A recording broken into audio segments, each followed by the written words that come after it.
Some families do not destroy the dependable person all at once. They do it one small sacrifice at a time, until the one who always stays is no longer thanked for staying, only expected to give up one more piece of her life. For 10 years, I believed that was what love meant. I dropped out of school to raise the 3 children my sister left behind, built my work around their needs, and became the person everyone called when something went wrong. Then, 4 days after our mother's funeral, my sister walked into the only home those children had ever known and said, "Pack your things. I'm the oldest, so this house is mine." Before I could answer, her youngest daughter wrapped both arms around my leg and whispered, "Mommy, why is this lady yelling at us?" In that moment, I understood something I should have learned years earlier. When sacrifice has no boundary, some people eventually stop seeing it as love and start seeing it as something they own. Before I tell you how a disagreement over my parents' house became a fight over the family I had spent a decade raising, I hope you'll stay with me to the end. And if stories about ordinary people finally learning where love ends and self-respect begins mean something to you, you're always welcome to subscribe. That Wednesday morning had started with a cabinet door trying to take off one of my fingers. The pantry cabinet had been sticking since Christmas, and I had already adjusted the hinge twice. It stayed shut if you lifted the door slightly, before pressing it closed, a trick everybody in the house knew except Molly, who approached it every morning as if the laws of physics might have changed overnight. I heard the familiar wooden pop while I was clearing breakfast, and caught the door with my elbow before it swung back into my face. The kids' schools had excused them through that Wednesday because of Mom's funeral, so for one more morning all 3 were home with me. Molly stood beside me in mismatched socks, staring at a granola bar that had been directly in front of her for at least 30 seconds. "You're looking at it," I told her. She narrowed her eyes at the shelf, found it, and gave me the offended expression of a 10-year-old who believed the object had materialized only after an adult pointed it out. Across the kitchen, Graham was leaning against the counter with a mug of coffee he had made too strong. He was 17 for another 7 weeks, and had recently decided that being nearly 18 made coffee a constitutional right. I kept reminding him that he had once needed chocolate milk to survive breakfast. He kept pretending there was no historical evidence of this. Elise sat at the table with one knee tucked beneath her, highlighting something for school while eating toast over an open notebook, despite my repeated warnings that butter and paper had never once improved each other. It was loud in the small, ordinary ways I had stopped noticing years ago.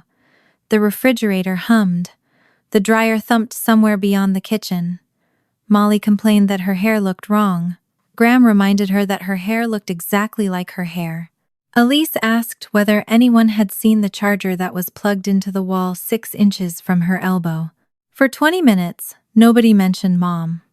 That was a gift. Jean Harper had been dead 9 days. We had buried her 4 days earlier beneath a gray Ohio sky that never quite committed to rain. People had filled this house afterward with casseroles, foil pans, folding chairs, and condolences. For 2 days, the dining room smelled like ham, coffee, lilies, and the perfume of women who had known my mother longer than I had been alive. Then the visitors thinned out. The food went into the freezer. The rented chairs disappeared. Grief did not. It just became less crowded. There was still a sympathy card propped beside the toaster because I had not found the energy to move it. Mom's blue cardigan was still hanging on the hook by the mudroom. I had walked past it 6 times that morning without touching it. I had been living in that house with my parents and the kids long enough that I could navigate it in the dark. I knew which stair squeaked, which bathroom faucet needed the handle, pushed a 1/4 inch past center to stop dripping, and which section of the backyard turned to mud first in March. Arthur, my father, had died in November 2023. After that, Mom and I had continued doing what we had done for years, keeping the place running, keeping the kids moving forward, pretending the next season would be easier than the one we were in. Then Mom got sick enough that pretending became impractical. By the time she died, there were grocery lists in my handwriting on the refrigerator, school calendars on the wall, Graham's work schedule held up by a magnet shaped like a taco, and a stack of estate paperwork on the desk in the front room that I had barely been able to look at. Rowan Pierce was supposed to arrive at 11. He had worked with my parents for years and was handling the probate side of Mom's estate. I knew enough from our earlier phone call to understand that the will left the house to me. I also knew enough not to use the phrase, "the house was mine," as if a funeral somehow transformed legal paperwork into a deed overnight. Mom's estate still had to be administered. Documents had to be filed. The county did not care that I had been living there for years, or that I knew how to reset the furnace when it threw an error code in January. That morning, I was not thinking about any of it. I was thinking about whether Molly had remembered her library book.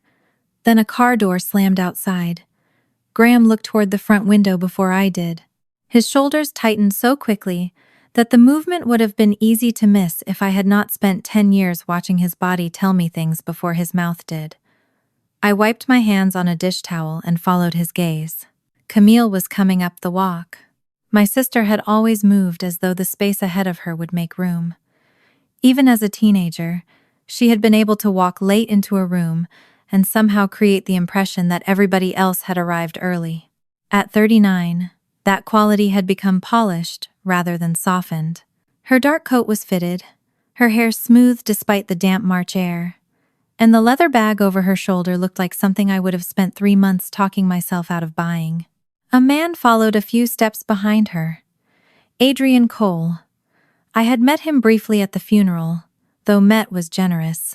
We had exchanged names beside a tray of untouched sandwiches while Camille spoke to someone else.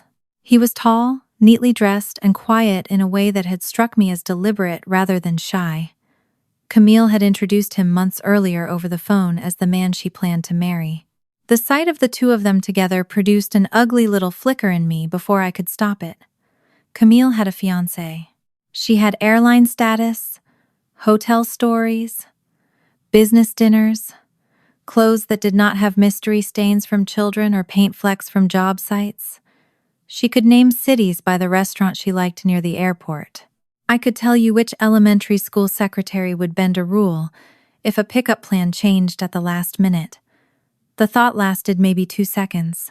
Then Molly asked whether she had to wear her heavy coat if we went out later, and shame closed over the envy before it could grow teeth. I loved the life inside that house. That did not mean I had never wondered what another one might have looked like. I was still holding the dish towel when Camille knocked once and opened the front door before I reached it. That bothered me more than the knock. For years, she had been a person who called before visiting because she did not know our schedules anymore. Now she stepped inside with the confidence of someone returning from the grocery store. Her eyes moved over the foyer, the staircase, the family photographs, the basket of shoes beside the door. She stopped briefly on the framed picture from Graham's sophomore year awards night. Then she looked at me. There were many things I expected from my sister 4 days after we buried our mother. Grief, awkwardness, perhaps some argument about Mom's jewelry or Dad's tools. Families had started wars over less. I did not expect her to look at the kitchen behind me and tell me that I needed to start packing. For half a second I thought I had misunderstood her. Camille did not repeat herself loudly. She did not need to. She explained that she was the eldest daughter, that this had always been the Harper family home, and that there had been an understanding about it long before Natalie. She still used my full name when she wanted to sound reasonable, had begun treating the place as permanent. My fingers tightened around the damp dish towel. She spoke as if 10 years had been a temporary scheduling inconvenience, as if I had been house-sitting instead of living among pencil marks inside the hallway closet that recorded 3 children growing taller. Adrian stood near the front door without taking off his coat. His expression changed when Camille said, "I should have plenty of time to make arrangements," but he did not interrupt. I looked past my sister at him and then back at her. She had come prepared for an outcome, not a conversation. The kids had gone quiet behind me. I could feel that silence more clearly than I could hear it. Graham had moved nearer the kitchen doorway. Elise was still beside the table, one hand resting on her notebook. Molly came around the island, carrying the granola bar she had finally found. Camille noticed them. For one brief instant, something broke through the composed expression on her face. She looked first at Graham. He had Nolan's height now, and enough of his father in the shape of his face that people who had known Nolan sometimes stared a second too long. Camille's lips parted, but Graham did not move toward her. Her eyes shifted to Elise, who watched her with the cautious concentration she usually reserved for people answering questions badly. Then Camille looked at Molly. Molly looked back. There was no recognition in her face. That was the part no photograph could prepare Camille for. Molly had been 4 months old when my sister left. To Molly, Camille existed in the same strange category as old baby pictures and stories about a father she had never met. Important, because people said she was important, but not attached to a lived memory. Camille took a small step forward. Molly took one backward. Her shoulder bumped my hip. Then both arms went around my leg. "Mommy, why is this lady yelling at us?" Camille had not been yelling, which somehow made the sentence worse. Molly had heard a woman enter her home and tell the person she trusted most to pack. Volume had nothing to do with what frightened her. The dish towel slipped from my hand and landed near my shoe. Nobody reached for it. Camille went still in a way I had never seen before. Her face did not crumple. She did not gasp. She simply stopped, like her body had received information her mind could not process quickly enough. Her eyes dropped to Molly's arms around me. Then they rose to my face. Whatever I had been prepared to say disappeared. I put my hand over Molly's hair and felt how tightly she was holding me.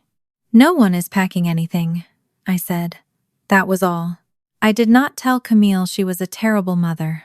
I did not remind her where she had been for birthdays, fevers, parent conferences, broken braces, science fairs, and nights when one child needed me while another was already crying upstairs.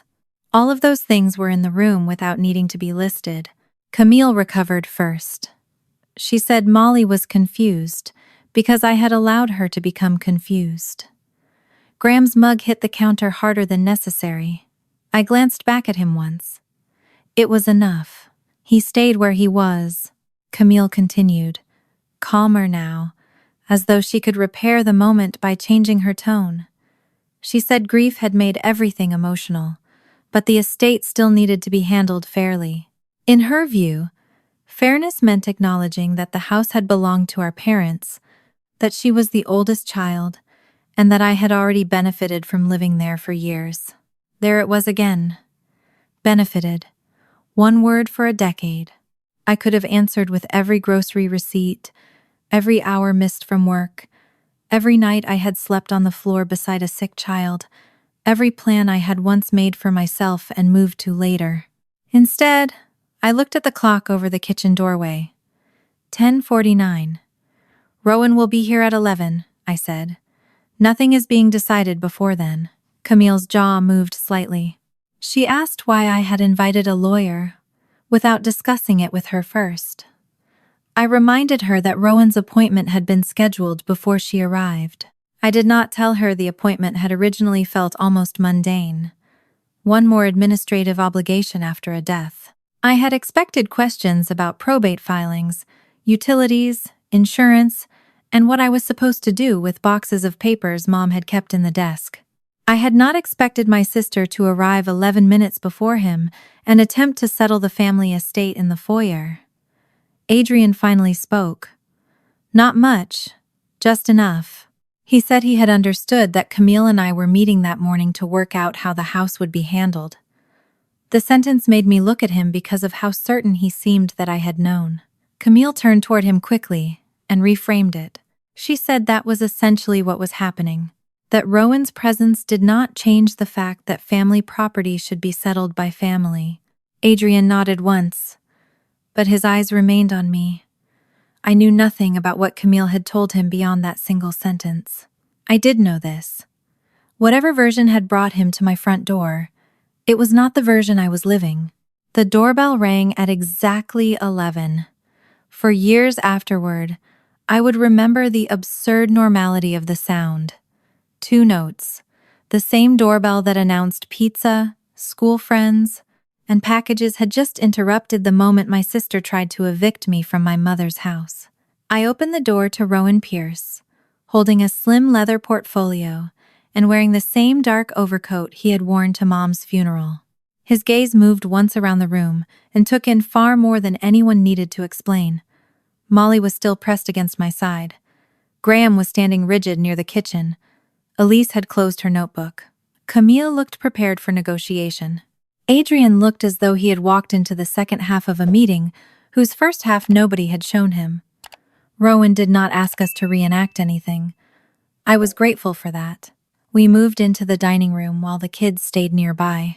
I sent Molly upstairs to finish getting dressed and told Elise she could take her notebook with her if she wanted. Graham remained in the doorway until I gave him the look that meant I had this, even though I was no longer sure I did. Rowan spent the next few minutes doing something almost offensively unremarkable, explaining process. Mom's will named me to receive the house, but the estate still had to move through probate. No one had received final title that morning. Camille being older than me did not create ownership. If she believed she had grounds to contest the will, there was a legal process for that. What there was not, Rowan made clear, was a rule allowing the eldest child to walk into a house 4 days after a funeral and order the named devisee to leave. He also told me not to sign anything Camille might have brought regarding the house or estate without review. Camille's mouth tightened at that. She said there had always been a family understanding. Rowan did not argue about memories. He simply separated them from documents and procedure. Family expectations could be discussed. Legal ownership would not be decided by volume, birth order, or who arrived first. That was the only part of the conversation worth hearing directly. The rest was narrow and procedural. Probate took time, the will still had to be filed and administered, and nobody was being thrown into the street by noon. I watched Camille while Rowan spoke. I had spent my childhood learning her tells. When she was angry but still believed she could win, she became more controlled, not less. Her shoulders relaxed. Her voice softened. She started choosing words like fair, reasonable, and family. That was when I became more careful.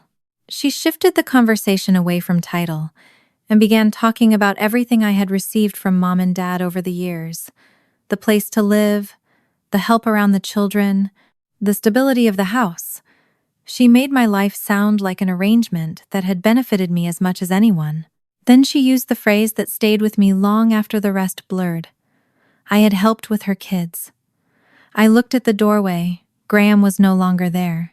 For a second I panicked. Then I heard the upstairs floorboard complain beneath his weight and knew he had gone to his room. The squeak had always irritated Dad. That morning, it reassured me. The house knew where my children were, even when I could not see them. I turned back to Camille. I wanted to tell her that helping was picking someone up from soccer, taking a child for a weekend, or dropping off dinner when a parent had the flu. It was not learning to sign school forms because the parent who should have signed them lived somewhere else, building my work around 3 school schedules, or spending a decade answering, "Who do we call?" before anyone finished asking it. But if I had started counting, I knew exactly what Camille would say. Mom's voice came back to me with painful clarity. Don't keep score with family. I had spent years obeying that sentence. So I did not give Camille a list. I told her only that the house discussion would go through the proper process, and that nothing about Mom's estate gave her the right to destabilize the kids. That should have ended it. Instead, something changed in her face. She leaned back slightly, looking past me toward the stairs. Then she said I was doing what I had always done, acting as though the children were mine, because I had been the one closest to them. The words landed differently from everything before them. Until then, I had been protecting a house. Suddenly, I was listening for footsteps upstairs. Rowan intervened before I had to. He explained, in the driest possible terms, that estate administration and the children's legal arrangements were separate matters. Whatever disagreement existed over the house did not give Camille the right to treat the children as part of the property dispute. Camille said she knew that. Of course she did. She was not stupid. That was what frightened me. This was not a woman who had misunderstood a will. She had come with a larger plan. I saw it first in the way Adrian turned toward her. Not shocked exactly. Unprepared. He asked whether they were now discussing the children too. Camille did not answer him immediately. Her eyes stayed on me. 10 years earlier, I had watched the same eyes fill with tears while she handed me a diaper bag and promised she needed only a little time. Back then, I had believed time was something you could lend someone and eventually get back. I was 24. I still had notebooks from school in the trunk of my car. I had told myself I would miss one semester. Standing in that dining room at 34, with my mother buried 4 days, and my sister looking through me toward the 3 children upstairs, I could feel the shape of that old promise without yet understanding everything it had cost. Camille stood. She smoothed the front of her coat, a small, controlled motion that made me think she had reached a decision rather than lost an argument. Then she looked past me toward the staircase. I didn't come back just for the house, Nat. Her voice was low enough that I heard every word. I came back for my kids. For a few seconds after Camille said she had come back for her kids, nobody in the dining room moved. The old clock on the wall ticked loudly enough that I became aware of it for the first time in years. I could hear the furnace pushing warm air through the vent and Molly's footsteps somewhere upstairs, while the meaning of my kids settled over the room. Biologically, she was right. 10 years of daily life had made everything else far less simple. I had spent so long thinking of Camille as someone who might visit, call, send money, forget a birthday until the next morning, promise Christmas and then change her plans, that I had stopped imagining her as someone who might arrive and demand movement. In my mind, her absence had become a fixed part of the structure, like the squeaky stair or the pantry door. You worked around it. You learned its shape. Eventually, you stopped expecting it to change. Now she was standing in Mom's dining room telling me she intended to change everything at once. Rowan did not let the moment become a shouting match. He reminded Camille that whatever she wanted regarding the children was separate from probate and would not be settled in that room. He was careful with his language. He did not say she had no rights. He did not say I had permanent ownership of 3 human beings. He simply made clear that there was an existing legal custody order and that Camille could not undo 10 years of court-recognized stability by showing up with a suitcase and an opinion. I was grateful for the precision, because I did not trust myself to find any. Camille listened with the expression she used when someone told her something she already knew, but did not appreciate hearing. Then she gathered her bag, told me she would be staying nearby for a while, and said we would talk again when everybody was less emotional. That almost made me laugh. She had walked into the house, told me to pack, announced she wanted her children back, and somehow I was part of the group that needed to become less emotional. I did not give her the satisfaction of answering. Adrian followed her out more slowly. He paused long enough to look toward the staircase before closing the door behind him. He had arrived expecting one kind of meeting and left after witnessing something else entirely. The moment the door shut, my knees felt unreliable. I stayed standing. There were too many things to do for collapse to become practical. Rowan finished the estate matters we could reasonably handle that morning, though very little of it remained in my memory afterward. He explained deadlines, filings, the difference between what Mom's will directed and what probate still had to accomplish.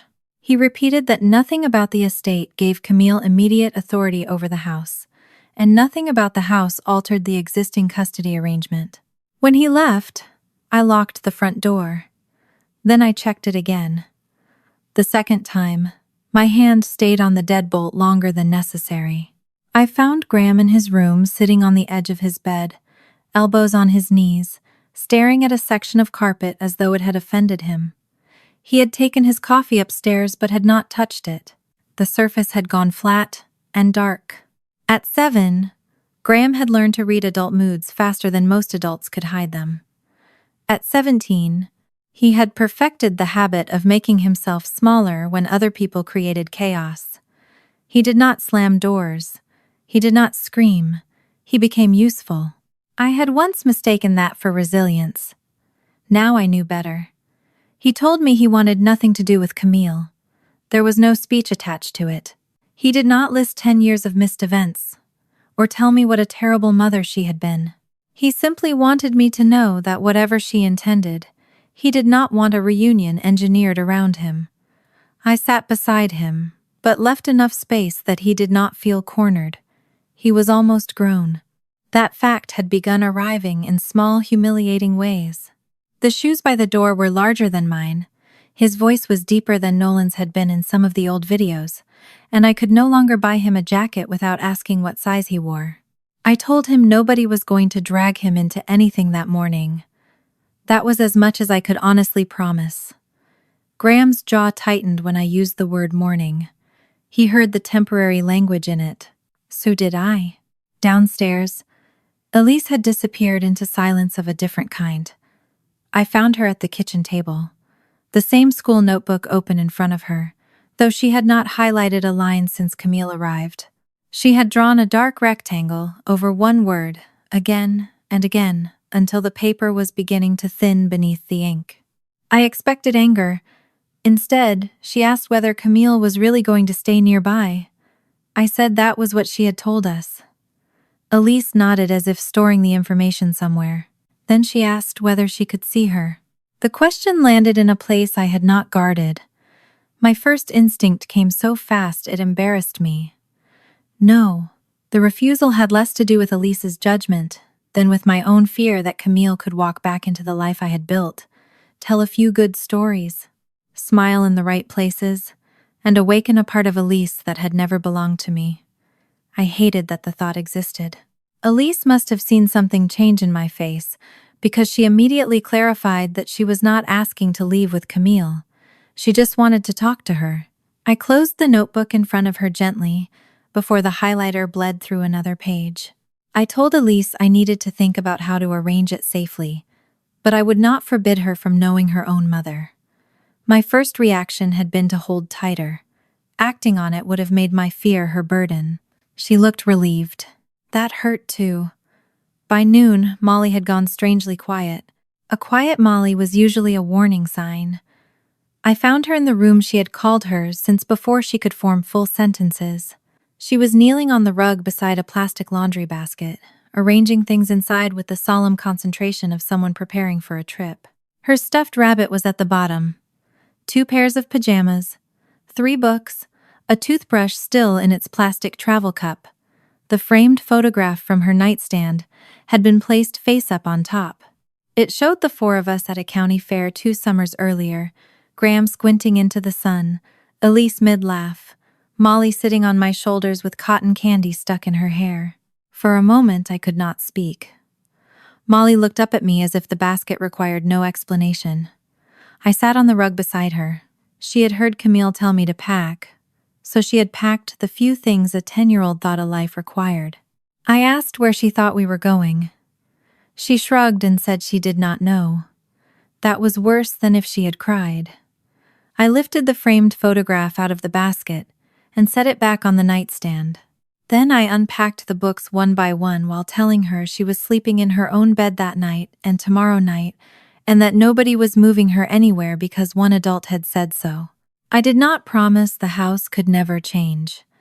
I had learned enough about death and paperwork to stop making permanent promises on behalf of the universe. I promised what I controlled. No one would pack her up without warning, and she would not wake to discover the people she trusted had disappeared. Molly watched me return the rabbit to her pillow. Then she asked whether Camille was really her mother. There was no safe version of the truth that began with a lie. I told her yes. Camille had given birth to her. Camille was her biological mother. I was her aunt, and I had been the person raising her since she was a baby. Molly absorbed that with less drama than adults usually brought to blood relationships. Then she asked whether that meant she had to call Camille Mom. I told her no one was going to force a word into her mouth. The answer seemed sufficient. She put the empty laundry basket back in the hallway and asked what we were having for dinner. Children can move from existential danger to macaroni with a speed adults should probably envy. That evening, I pulled out the custody papers for the first time in years. After Camille left in January 2016, we had treated the arrangement as temporary until ordinary life made that impossible. Schools and doctors needed someone who could actually make decisions, and by late summer, Camille had consented to a juvenile court order placing legal custody with me. Her parental rights had not been terminated, and a formal support order remained in place. The papers had never been meant to erase her, only to keep the children's lives from depending on whether she answered her phone. The next day, a lawyer confirmed the part that mattered now. Camille could ask a court to change the arrangement for Elise and Molly, but she could not simply arrive and change it herself. Their long-established home and legal custody did not disappear because their mother had decided she was ready.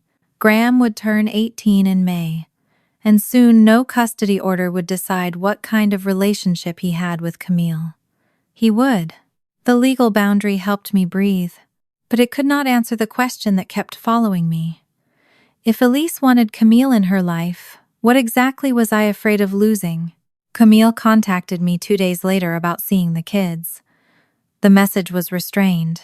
Camille wanted reasonable time with the children while she was in town, and reminded me that she had not vanished from every legal responsibility. She had paid court-ordered support after 2016, increasingly consistently as her career improved, and there had been birthday packages, calls, and occasional visits. There had also been school concerts where Graham watched the door until the lights went down, and a Christmas when Elise slept on the couch, because Camille had said she might make it by midnight. The money helped. It did not create the kind of presence the children had learned to stop expecting.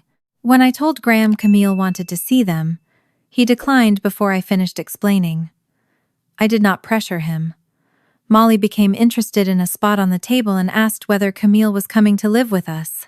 I told her no. Elise asked when she could meet her. That was the moment the problem stopped being theoretical. I arranged a short meeting in a public place where Elise could leave when she wanted, with me close enough to be available without sitting over their shoulders. The decision stayed in my stomach for 2 days. I kept imagining all the ways it could go badly.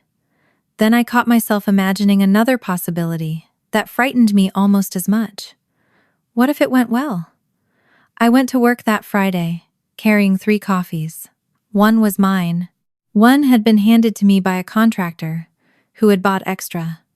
The third I had apparently purchased myself and forgotten about until Nina Bell stared at the collection on my desk. Nina had worked beside me long enough to know that the more organized my calendar became, the less organized the rest of my life usually was. She did not ask me to explain every detail of Camille's return. She already knew the broad outline from years of hearing me reschedule things around the kids. She listened while I summarized the house situation, the custody reality, and Elise wanting contact. Then she looked at the coffees. I told her I was fine. Her eyebrows went up. A little later I said the kids were fine too. When I used the word a third time before 10 o'clock, Nina pushed one of the coffees away from me and observed that I seemed determined to make the word fine mean absolutely nothing. It was the first time I laughed since the funeral. The sound surprised me enough that I covered my mouth. Nina did not make a big deal out of it. That was one of the reasons I loved her. She waited until we were checking a restoration schedule before bringing up the certification program again. The company had been encouraging experienced coordinators to complete a professional credential that could open more senior project management work. My supervisor had mentioned it twice the previous year. Nina had already signed up. I had an answer ready. Not this year. Graham was finishing high school. Elise was dealing with Camille. Molly had started packing household property into laundry baskets. Mom had been dead less than 2 weeks. Probate had barely begun. Every reason was real. That was the problem. Nina tapped her pen against the desk once and asked, "When?" Exactly. I imagined the children would stop needing me. I did not answer. We went back to the schedule, but the question followed me home.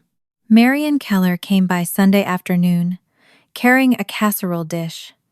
She claimed technically belonged to my mother because Jean had borrowed it sometime around 2009. Marion had known Mom for more than 30 years. She had the kind of memory that retained, who brought which pie to a graduation party, but conveniently blurred the details of old family arguments. She smelled faintly of peppermint and wore the same practical loafers in every season except deep winter. Molly liked her because Marion never talked to children in a special voice. Graham respected her because she did not ask him whether he was the man of the house now after Dad died. I liked her because she had loved my mother without pretending Jean had been perfect. We drank coffee at the kitchen table while Molly did homework nearby, and Elise scrolled through something on her phone. Marion asked how Camille's return was going. I told her there had been no arrests, property transfers, or spontaneous family healing, so by our standards things were moving slowly. Marion smiled. Then I mentioned something Camille had told Elise. I said Camille claimed Mom and Dad had repeatedly made it difficult for her to bring the children back because they believed stability mattered more than reunification. Marion's fingers stopped against the handle of her mug. It was barely a pause, but I saw it. Somebody who had known my mother for 30 years did not freeze over a sentence because it meant nothing. I waited. Marion looked toward Molly, then toward Elise, then back at me. She said only that the years after Nolan died had been complicated, and that grief made everyone remember things differently. It was an answer designed to end a subject without technically lying. I recognized the technique because Mom had used it all her life. I did not push Marion in front of the girls, but something had shifted. By then, Elise's meeting with Camille had been set for later in the week. She was pretending to be casual about it, which meant she had changed outfits 3 times that afternoon and asked me twice whether it was weird that she was nervous. I told her nervous made sense. What I did not tell her was that I was nervous too. That night, after Molly was in bed and Graham had disappeared upstairs, Elise sat with me at the kitchen table. The house had finally gone quiet enough that I could hear the refrigerator cycle off. Elise had spent part of the afternoon looking through old family photographs. One lay between us now, Camille holding Graham on one hip, while Elise, barely 2, reached toward the camera from Nolan's arms. It was difficult to reconcile that woman with the one who had stood in my dining room and told me I had merely helped. Elise traced one finger along the white border of the photograph. She said Camille had told her something else. According to Camille, there had been more than one time when she wanted to bring them back, and our parents told her not to disrupt their school year. Camille had made it sound as if every attempt to return had been met with another reason to wait. I could not immediately call that a lie. I remembered Dad saying words very close to that once. Not this school year. I remembered Mom talking about routine and consistency. But memory is dangerous when you pull one sentence out of 10 years and ask it to explain everything around it. I told Elise what I could honestly say. Her grandparents had cared deeply about keeping their lives stable. They had sometimes worried about Camille making sudden plans and changing them. I could not tell Elise that Mom and Dad had never discouraged a move, because that would not be true. I also could not tell her that they had prevented Camille from taking them back, not based on anything I knew. Elise studied my face long enough that I felt as if she were checking for cracks. Then, she looked down at the photograph. What if she didn't leave us the way you think she did? Elise's question stayed with me long after she stopped looking at the photograph. 10 years gave me plenty of facts I could have arranged into something simple enough for a 14-year-old to carry. Camille had left, I had stayed, and the children had learned not to build their days around promises from their mother. All of that was true, but so was the memory of my father standing near the kitchen sink years earlier, rubbing one hand across the back of his neck, while he said Camille should not move the children in the middle of a school year. Truth had an irritating habit of refusing to stay clean once you looked at it closely. I turned the old photograph around so both of us could see it. Camille was younger in it than I was now. Graham was a toddler on her hip. Nolan had one arm under Elise, and the other extended toward whoever had taken the picture. They looked tired, happy, ordinary. That was the part I did not want Elise to lose. Before Nolan died, Camille had not been some woman who occasionally remembered she had children. She had packed lunches, argued with pediatricians, sent me photographs of Graham asleep in ridiculous positions, and once called me at midnight because Elise had swallowed a penny, and Camille had convinced herself it would somehow enter her bloodstream. I remembered laughing so hard I had to sit down, while Camille shouted that I was a terrible sister. There had been a real family before there was an abandonment.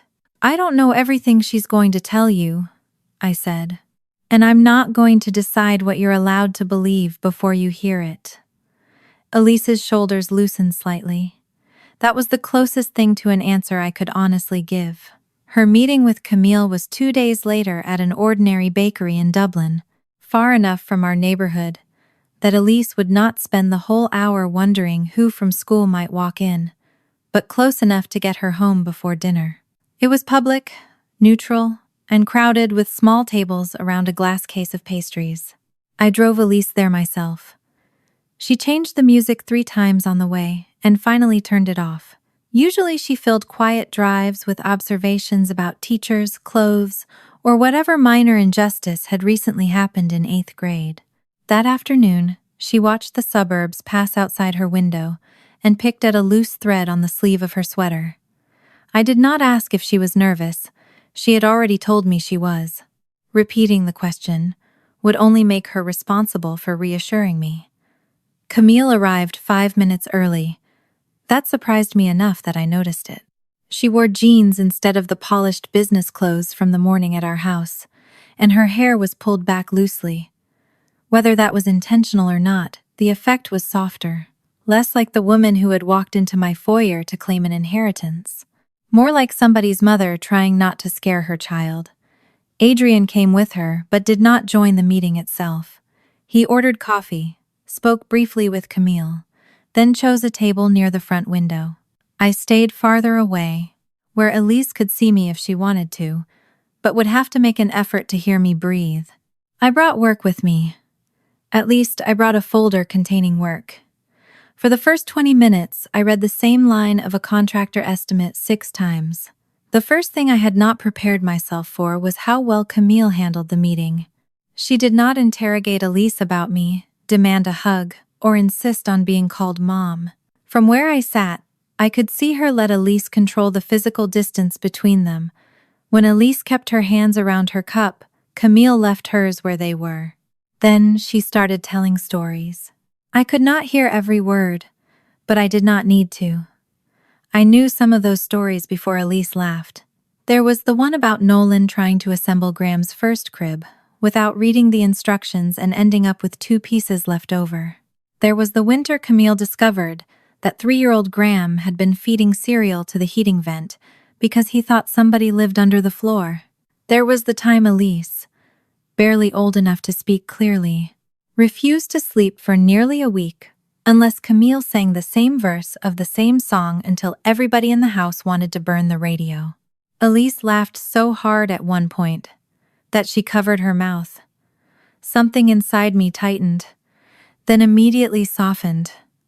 It was a strange sensation, wanting 2 opposite things with equal force.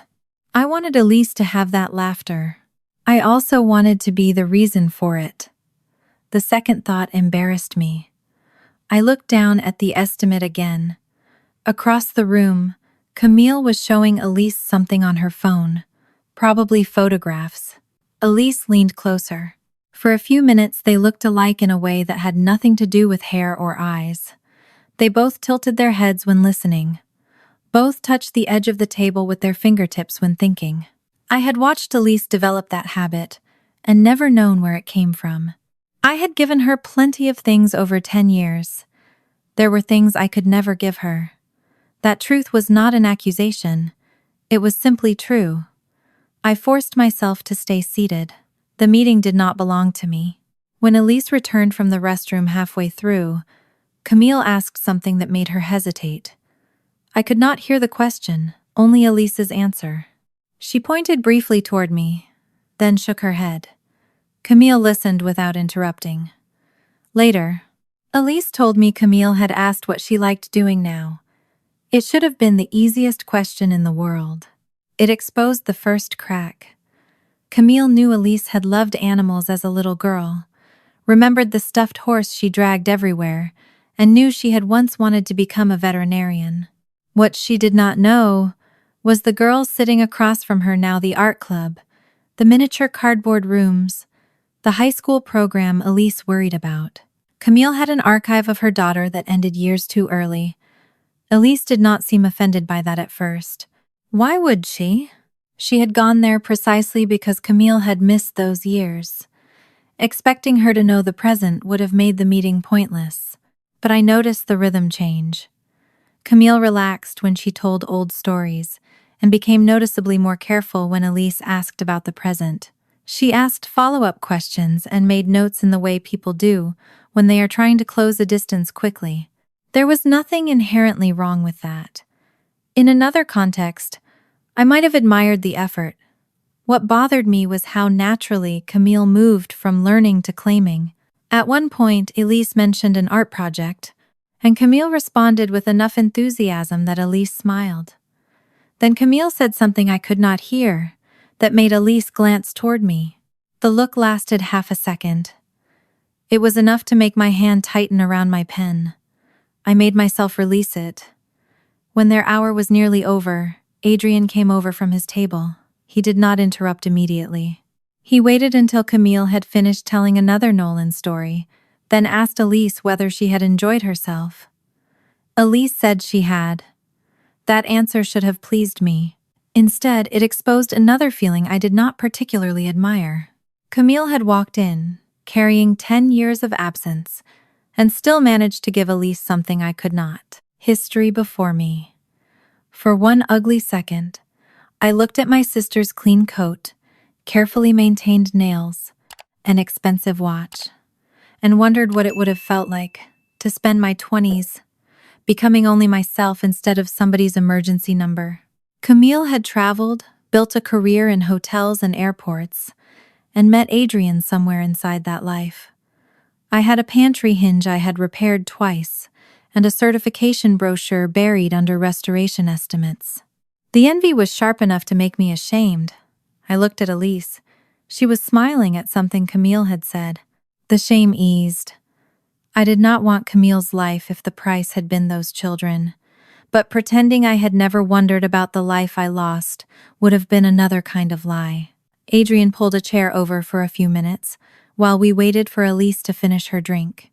Camille included me in the conversation then, and the tone changed almost imperceptibly. She became less personal and more explanatory. Adrian asked how long I had been working in restoration. I told him. He nodded and said he understood I had taken over for Camille for a while after Nolan died, until things became complicated.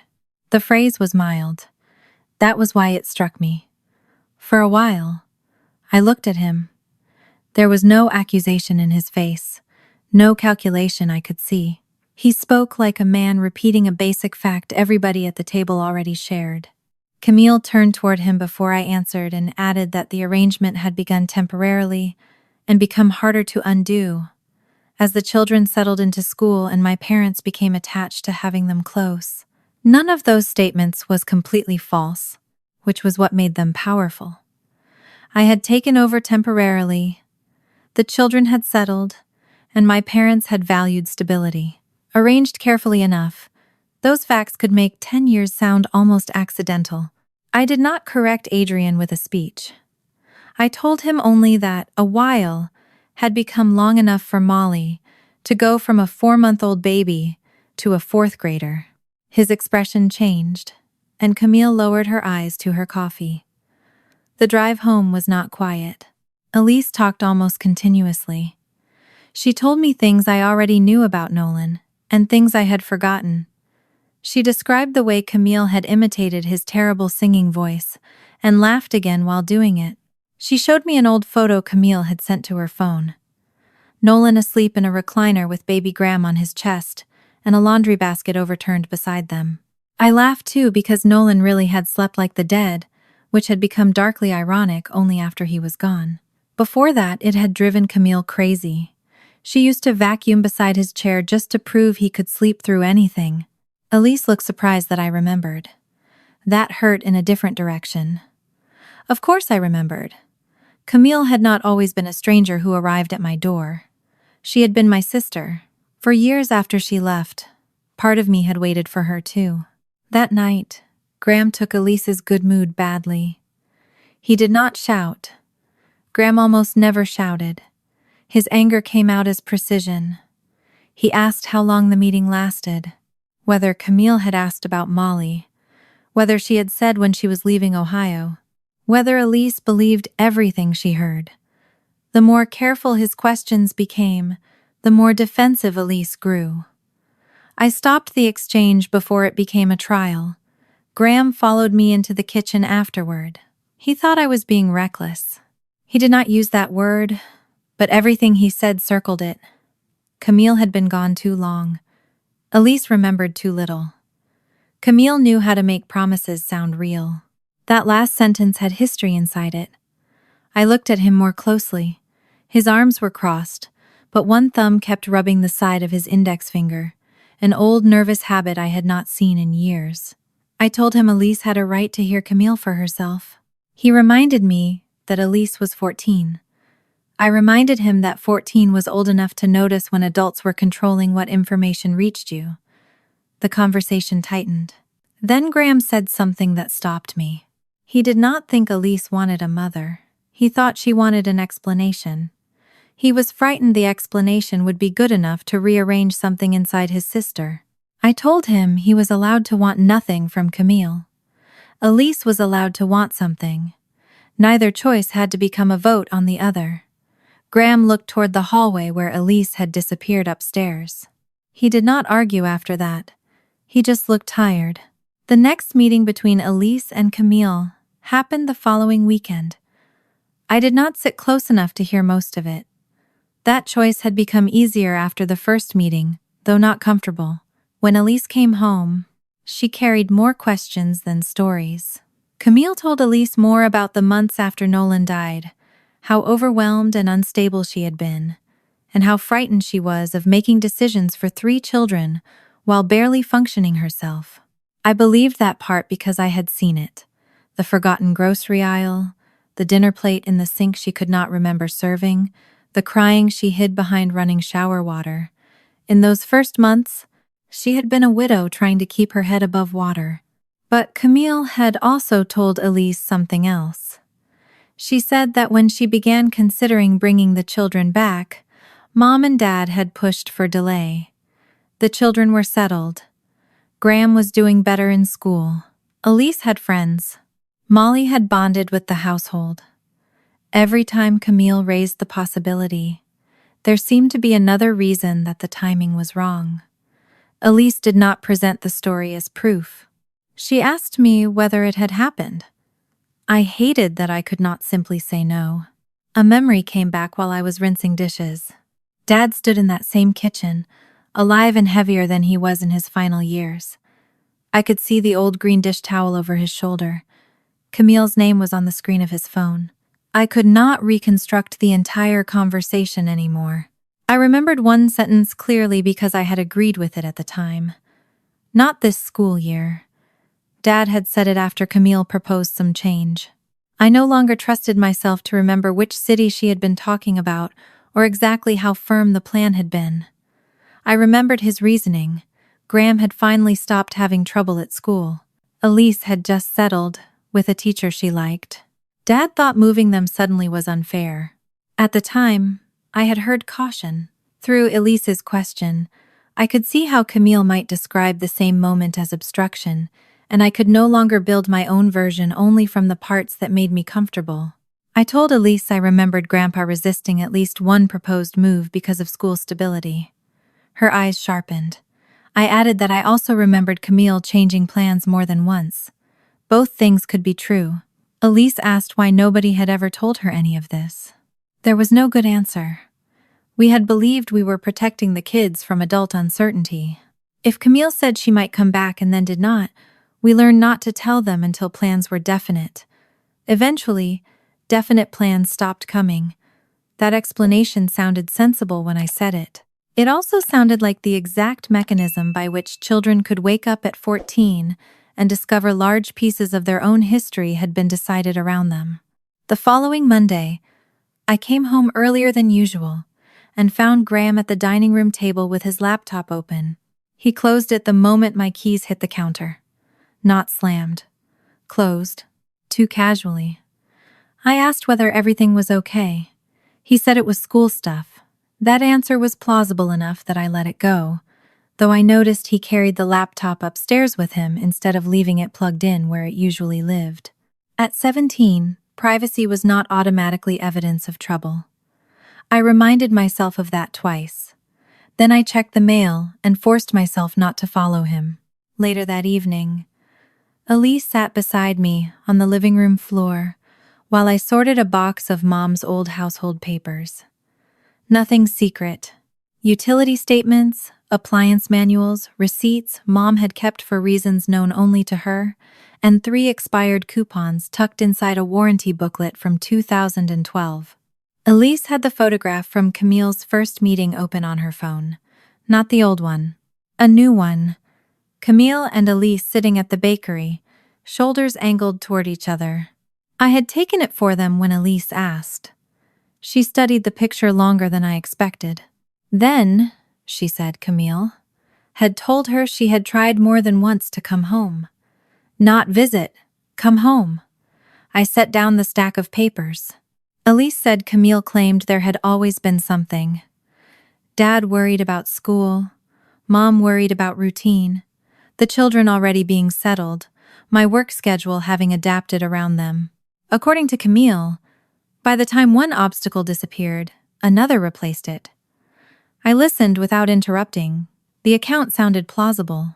That frightened me more than an obvious lie would have. I could remember Dad resisting sudden changes, Mom saying stability mattered, and myself telling Camille not to make another promise until she was certain. Maybe some of those barriers had been reasonable. I could no longer dismiss the possibility that they had accumulated into something larger. The possibility sat badly in my chest. Elise did not accuse me. That almost made it harder. She only looked at me with the careful expression of someone who had begun to understand that adults could love you and still leave things out. If Mom tried to come back, she asked, why did nobody ever tell us? Elise's question followed me for the rest of that week. I kept trying to reduce it to something manageable. Adults had made decisions. The children had been protected from uncertainty. Camille had changed plans before, and Mom and Dad had valued stability. Every explanation contained enough truth to sound reasonable, which was exactly what had begun to bother me. At work, reasonable explanations had been one of my specialties for years. The certification deadline was sitting in my inbox when I arrived Monday morning. Nina had forwarded it to me at 6:40. One with no message attached because she understood that anything she wrote would give me something to argue with. The program was designed for people doing the kind of residential restoration work I had already been doing for years without the credential beside my name. It meant scheduled evening coursework, several Saturday sessions, and an exam at the end. My supervisor had told me more than once that earning it would put me in a much stronger position for senior project management work. I had looked into the same program the year before, and the year before that. Something had always been happening. Dad's health, Mom's appointments, Graham's school schedule, Elise needing rides, Molly being too young for me to feel comfortable losing 2 Saturdays a month. Now, Mom was dead. Probate had begun.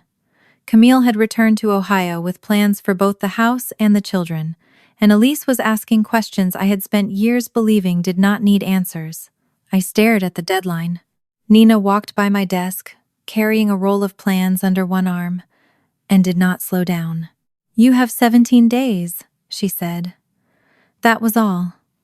I hated her a little for knowing exactly what I was thinking. The restoration company occupied a converted warehouse with offices built along one side, and material samples taking over every surface nobody defended aggressively enough. My desk looked out through a glass wall toward a staging area where two crews were arguing over cabinet dimensions. Normally, that kind of practical problem soothed me. Measurements were merciful. A wall was either 96 inches or it was not. Water damage had a source. A cracked joist could be reinforced. Family did not operate that way. I opened the certification information again. The schedule meant 3 evenings a week for the first month, 2 Saturdays in April, and another block in May. The application itself would take less than an hour. I started making a list of reasons not to apply. Graham might leave after graduation. Elise's relationship with Camille could become complicated. Molly had started asking where I was going whenever I picked up my keys. Probate paperwork still covered the dining room table, and Camille was still in town. Every reason was legitimate, which was what made postponing so easy. Nina came back 20 minutes later and set a folder on my desk. She glanced at the application still open on my screen, then at the handwritten list beside my keyboard. "You're making a disaster inventory, aren't you?" I turned the paper face down. She nodded as if that confirmed it. I told her I had 3 children depending on me, 1 dead parent's estate to help administer, 1 living sister behaving like a hostile acquisition, and a house with a pantry cabinet that had declared war. Nina considered that. Then she asked whether I wanted her to reserve 2034 for the certification or whether I expected civilization to collapse that year too. I laughed despite myself. It lasted only a second, but it changed something physical in my chest. Nina smiled and went back to work. The application remained open. I did not submit it. Not yet. That evening, I found one of Mom's handwritten grocery lists inside a kitchen drawer. It should not have mattered. There were probably 50 more scattered through the house. Jean Harper had never trusted an app with anything she considered important. She wrote grocery lists on envelopes, receipts, margins of church bulletins, and once on the back of a plumber's estimate. This one had milk, bananas, coffee, dishwasher tablets, and Graham's cereal written in her looping script. At the bottom she had added, "Call Camille." I stood there with the drawer open and the paper between my fingers. For years, I had been able to love my mother without examining every rule she had given me. Death had removed the possibility of asking her why. Mom's favorite answer whenever resentment entered the room had been some version of the same sentence. "Don't keep score with family." When I was 24 and told her I was worried about missing another semester, she reminded me that Camille was grieving and that children did not choose the circumstances adults gave them. When I complained about covering another expense while Camille rebuilt her life, Mom told me not to turn love into arithmetic. When Dad needed more help after his health declined, she said family did what family did. I had agreed with her most of the time. I still believed love could not survive if every favor came with an invoice. But standing at that drawer, I began noticing something I had never wanted to notice before. We only seemed to talk about not keeping score when I was the one about to lose something. I folded the grocery list once and put it back. It was not evidence. I simply was not ready to throw away my mother's handwriting. The next morning brought a different version of the same lesson. Graham had an early school commitment. Elise needed to turn in paperwork that required a signature. Molly had misplaced one sneaker, and I had an 8:30 call with a contractor who believed clocks were optional. The sneaker turned up beneath the couch. Elise's form had been under 3 pieces of junk mail. Graham stood in the kitchen watching me move through all of it while eating toast over the sink. I told him I needed him to pick Molly up after school because a site inspection had been moved. He checked his phone and hesitated. The hesitation was small. I noticed it because Graham almost never hesitated when I asked him to help. Before I could ask, he said he had something after school. I assumed work. He said it was not work. Then Molly came running into the kitchen wearing one shoe and carrying the other, demanding to know why people needed matching footwear if both feet were technically covered. Graham looked at me over her head. "If this family survives footwear," he said, "we can survive anything." It was so dry, so completely Graham, that Elise laughed from the hallway. I almost did too. Then I looked at the clock. The morning swallowed the question. I found out that afternoon because the scheduling problem came back. My site inspection had been confirmed. Molly still needed pickup. Elise had art club. Graham had told me only that he would not be home until later. Normally, I would have rearranged my own work first. I had already started doing exactly that when Nina leaned over the divider between our desks and asked why I was moving an inspection that had taken 3 subcontractors a week to schedule. I told her. She asked whether Graham's thing could move. I said I did not know what Graham's thing was. Nina's look was enough to make me realize I did not even know what Graham had scheduled. At home that evening, I asked him. Graham was at the dining room table with his laptop open. This time, he did not close it. The screen showed an email from a registered apprenticeship program outside Ohio. My first reaction was pride. It came so cleanly that for 1 second, nothing else touched it. He had found the program himself, researched it, applied, made it through an initial screening. The email confirmed an interview. Then my eyes moved to the location. Outside Ohio, far enough that he would not be coming home every night. My stomach tightened before I could stop it. I asked when he had applied. He told me, weeks earlier. I asked why he had not said anything. The second the question left my mouth, I heard how close it was to an accusation. Graham heard it too. He leaned back in the chair. I looked again at the email. The email laid out training hours, wages, coursework, and a start period after graduation. Graham would be 18 by then, and he had already researched housing. I should have asked about the work itself. Instead, my mind started calculating what would disappear from the house with him: school pickups, backup care for the girls, the extra pair of hands I had quietly begun treating as permanent. The questions came so quickly that I nearly mistook them for reasons. I asked whether there was anything similar closer to Columbus. Graham's face changed. The excitement simply went out of it, and I heard what my practical questions were doing. He said there were programs closer. He had looked at them. This one fit what he wanted better. I heard myself mention Molly, Elise, the timing, and the instability Camille had brought back into the house. Every point was practical, and everyone placed another small weight on his shoulders. Graham listened until I stopped. Then he said quietly, "I'm not her." The room seemed to shrink around those 3 words. I had never said Camille's name or accused him of abandoning us, but he had heard the comparison anyway. For years, Graham had watched one adult leave and another stay, and somewhere along the way he had begun treating those choices as moral categories. I had helped teach him that without meaning to. I sat across from him. The old dining table still had a shallow gouge near one corner from the time Graham, at 9, tried to use one of Dad's tools without permission. Dad had threatened to make him sand and refinish the entire table. Mom had stopped him after 20 minutes because the boy was crying and the table was getting worse. I rubbed my thumb along that mark. I told Graham I knew he was not Camille. The words were not enough. He was looking at me the way children look at adults when they have heard what we meant instead of what we said. I started again, more carefully. His life was allowed to become bigger than that house. I believed that. The frightening part was discovering that belief did not automatically cancel my fear. Graham's eyes dropped to the laptop. He told me he had not kept the application secret because he thought I would forbid him to go. He had kept it secret because he thought I would need him to stay. That landed harder. I thought of Dad. "You're the one I never have to worry about." He had said that to me for as long as I could remember. At 12, it made me feel mature. At 16, special. And by 24, indispensable. By 34, I had built an entire life around proving him right. Nobody had ever announced that I was responsible for fixing everybody else.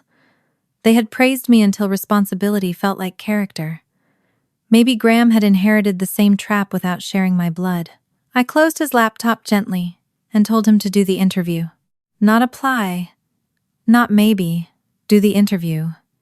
His face did not brighten immediately. He had known me too long to trust one sentence over the tension in my shoulders. But after a moment, he nodded.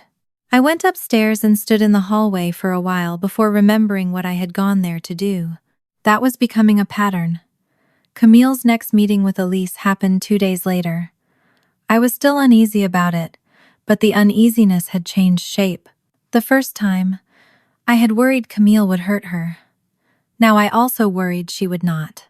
That admission had become easier to face once I stopped pretending every ugly feeling made me an ugly person. Elise came home carrying a paper cup and one of Camille's stories. This one was about Nolan teaching Elise to dance in the living room when she was 3. According to Camille, he had put her feet on top of his shoes and shuffled around until they knocked over a lamp. Elise wanted to know whether it was true. It was. I remembered Camille yelling about the lamp from the kitchen, while Nolan tried to convince her it had already been crooked. I laughed. Elise laughed too. For a few minutes, Camille's name sat in our house without poisoning anything. I let that happen. It was important. Then Elise told me Camille had shown her photographs from before Nolan died. The conversation had moved into the years after him too. Camille continued describing herself as somebody who had repeatedly considered returning but encountered resistance from Mom and Dad. Elise did not sound convinced. She did not sound unconvinced either. She wanted chronology. That made me proud of her, and nervous at the same time. She asked whether Grandpa had always been controlling. The word hit me wrong. Dad could be stubborn, traditional, more comfortable solving a broken furnace than an emotional conflict. But controlling was not a label I could lay over his entire life, because Camille found it useful. I told Elise that Grandpa believed stability mattered, sometimes too much. I also told her he had spent years waiting for Camille to make a plan she could keep. Elise absorbed both parts of that answer. Then she asked whether Grandma agreed with him. I could not answer as neatly. Mom hated conflict.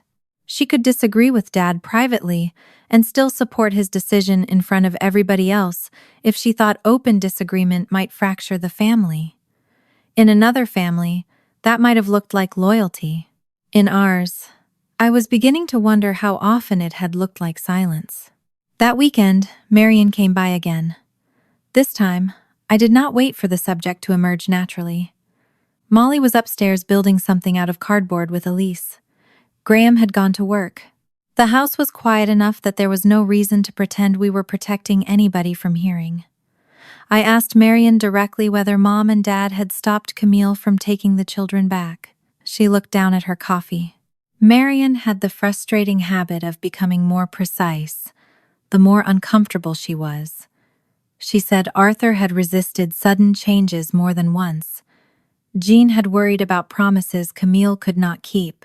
There had been school calendars, work schedules, and the fact that Molly had bonded almost entirely with our household by the time Camille began speaking seriously about taking the children again. That was not the answer I had asked for. I told her so. Marion's mouth tightened. Then she said, "Not the way Camille is making it sound." The sentence did not clear my parents, but it told me Marion knew where the distortion began. I asked what that meant. She did not answer immediately. Instead, she reminded me that Camille had been grieving, then recovering, then trying to build a career. She said there had been periods when Camille genuinely seemed to believe she would return. That only made me more impatient. I was not asking whether Camille had loved us, but whether my parents had prevented her from coming back. Marion looked toward the ceiling, where a faint thump told me Molly had dropped something. Then she said families could make it difficult to separate what somebody wanted from what they were actually willing to do. It sounded exactly like the kind of sentence Mom would have used when she wanted everybody to remain technically unoffended. I pressed my fingers into the edge of the table. Marion saw it. She promised she was not trying to protect Camille. I told her I was beginning to think everybody had spent 10 years protecting something: Camille's grief, Mom's peace, Dad's sense of order, the children's stability while the truth was left to take care of itself. Marian did not argue. When she left that afternoon, I still did not have the answer. But, for the first time, I knew there was an answer she was avoiding. Molly found me in the laundry room later while I was folding towels. She had been unusually interested in Graham's schedule since hearing about the interview. I had not told her he was leaving because he was not leaving yet. He had not even interviewed. But children hear the emotional weather in a house long before adults announce the forecast. She sat on top of the dryer while I folded. Her legs swung against the machine. She asked whether Graham was going away when he turned 18. I told her he might go somewhere for training after graduation. Her feet stopped moving.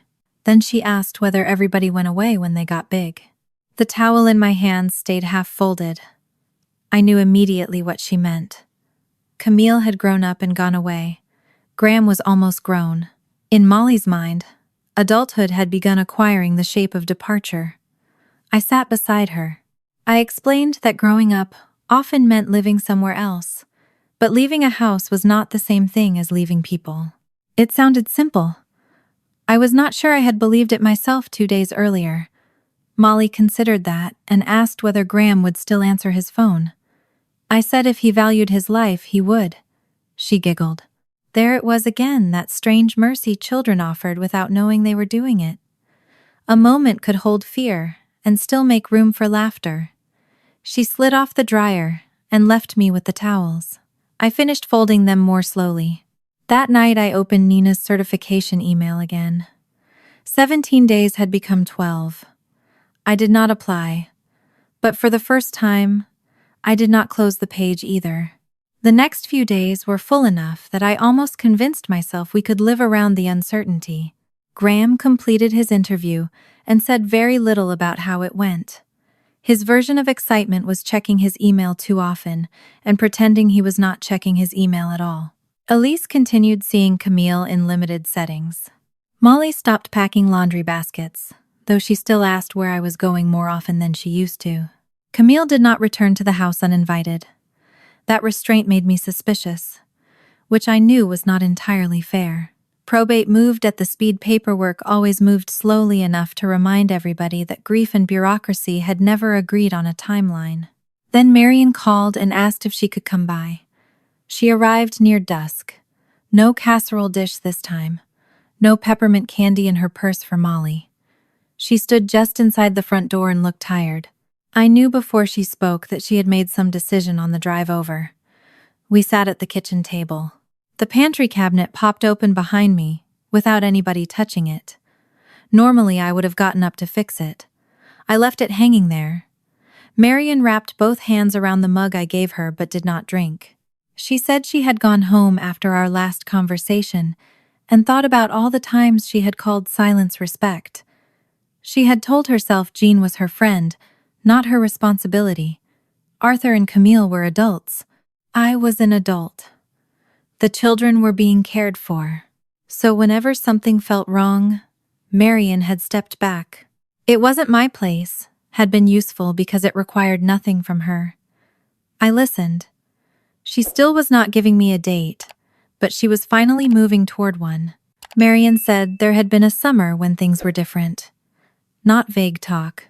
Not Camille saying someday. A real period when the family believed she might return to Central Ohio and resume a daily role with the children. I stopped breathing for a second. The refrigerator hummed behind us. Outside, a car rolled past on the wet street. I asked which summer. Marian looked at me. 2018. The year struck me before the memory did. I had been 26. Graham had been 10. Elise 6. Molly 2. A year I had filed away as another year of schedules, work, school pickups, and promises that never hardened into anything. Marian pushed her untouched mug away. There was one summer when your sister really could have come back, she said. Your parents weren't the reason she didn't. My hands went cold against the table. Marian stood to leave, then stopped with one hand on the door. When she looked back at me, her face carried something I had not seen there before. Not uncertainty. Guilt. Natalie, she said. "I watched your sister choose." Marian's words stayed with me after she left.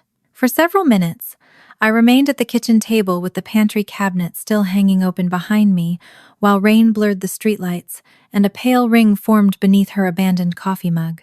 Once she gave me the year, 2018 pieces, began moving inside my memory. Not yet a full picture, but enough to make me afraid of what it might become. I had been 26 that summer. Graham was 10. Elise 6. Molly 2. Dad still worked part-time then, mostly because retirement made him restless. Mom still drove herself everywhere and complained if I carried grocery bags she believed she could carry perfectly well. I was working more hours than I should have, and still telling people I had not dropped out of school. I called it taking time off, even after 2 years. Marian had not come to my house intending to give me a confession from Camille. She had given me something more frustrating, the edge of a memory, and the knowledge that she had been standing close enough to see whatever happened next. I called her the following morning. This time I did not let either of us hide behind generalities. Marian told me why she had been involved in the first place. Camille had spent several weeks back in Central Ohio during the summer of 2018. She had not stayed with us every night, but she was around enough that everyone began behaving as though something important was changing. She was looking at work options.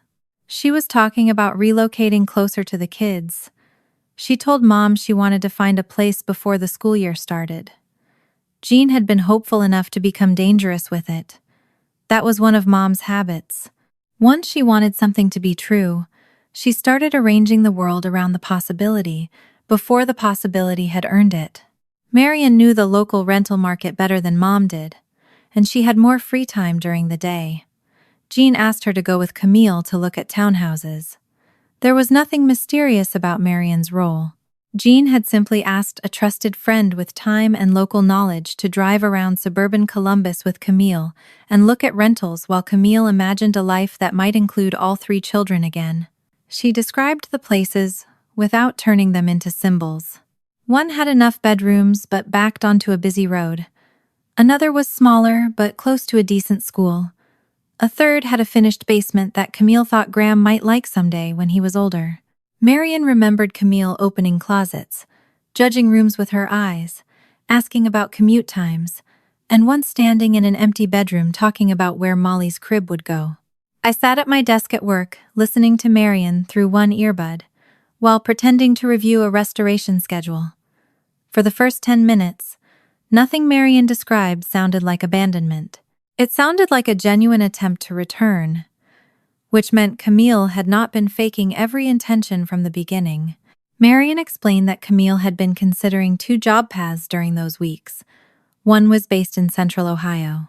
It was steadier, less glamorous, and paid less than the regional opportunity that had begun opening up for her. The other involved much more travel, better commission potential, and the possibility of moving into higher-level hospitality sales. Marian did not pretend she knew exact salaries or every term of the offers. She remembered the practical difference. One job could fit around school drop-offs and 3 children. The other assumed Camille was free to travel. The choice was between 2 imperfect adult lives, not between one possible life and no option at all. I asked Marian when she had realized which one Camille wanted. There was a long silence on the phone. Then she described a townhouse with beige carpet and a narrow upstairs hallway. She remembered it because the place had smelled strongly of fresh paint, and because the leasing agent kept apologizing for an air conditioner that could not keep up with the heat. There were 3 bedrooms. Marian had asked Camille if the space would work once Graham got older. It was a normal question. Camille had walked to the window and looked out over the parking lot. Then she said almost to herself, "They're settled. If I bring them back, everything gets hard again." Marian had never forgotten the sentence, and I knew I would not need her to repeat it. Marian told me she had not confronted Camille. At the time, she heard exhaustion more than intention. Nolan had been dead 3 years, but grief had not followed a clean schedule. Camille was working again, functioning again, looking like herself again. Marian had interpreted the sentence as a frightened mother, admitting the size of the life she was trying to resume. She told herself Camille needed compassion.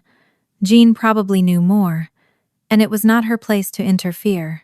By the time Marian finished explaining, I had opened a project file on my computer and not read a single line. I thanked her. Then I sat there with my hands flat against the desk until Nina walked past, stopped, and backed up 2 steps. She did not ask if I was fine. Apparently, we had retired that word. She asked whether I needed 10 minutes. I nodded. She covered my site call without demanding an explanation. That small kindness almost undid me more than Marian's story had. I went out to my car and sat in the employee lot with the engine off.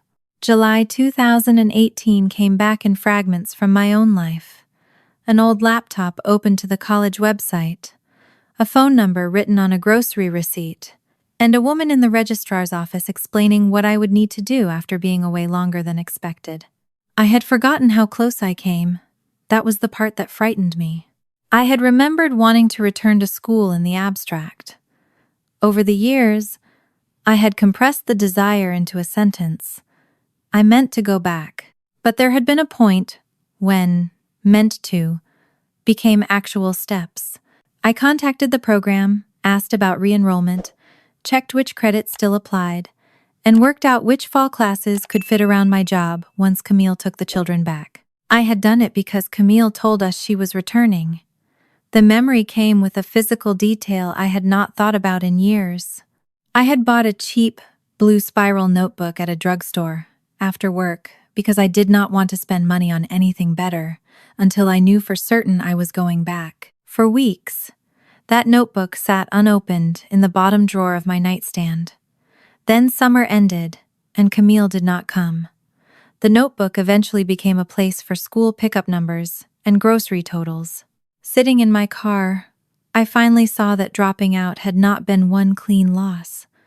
I had stepped away once, almost found a way back, and then let another promise close that door again. When I came home that evening, Graham was fixing the loose handle on one of the kitchen drawers.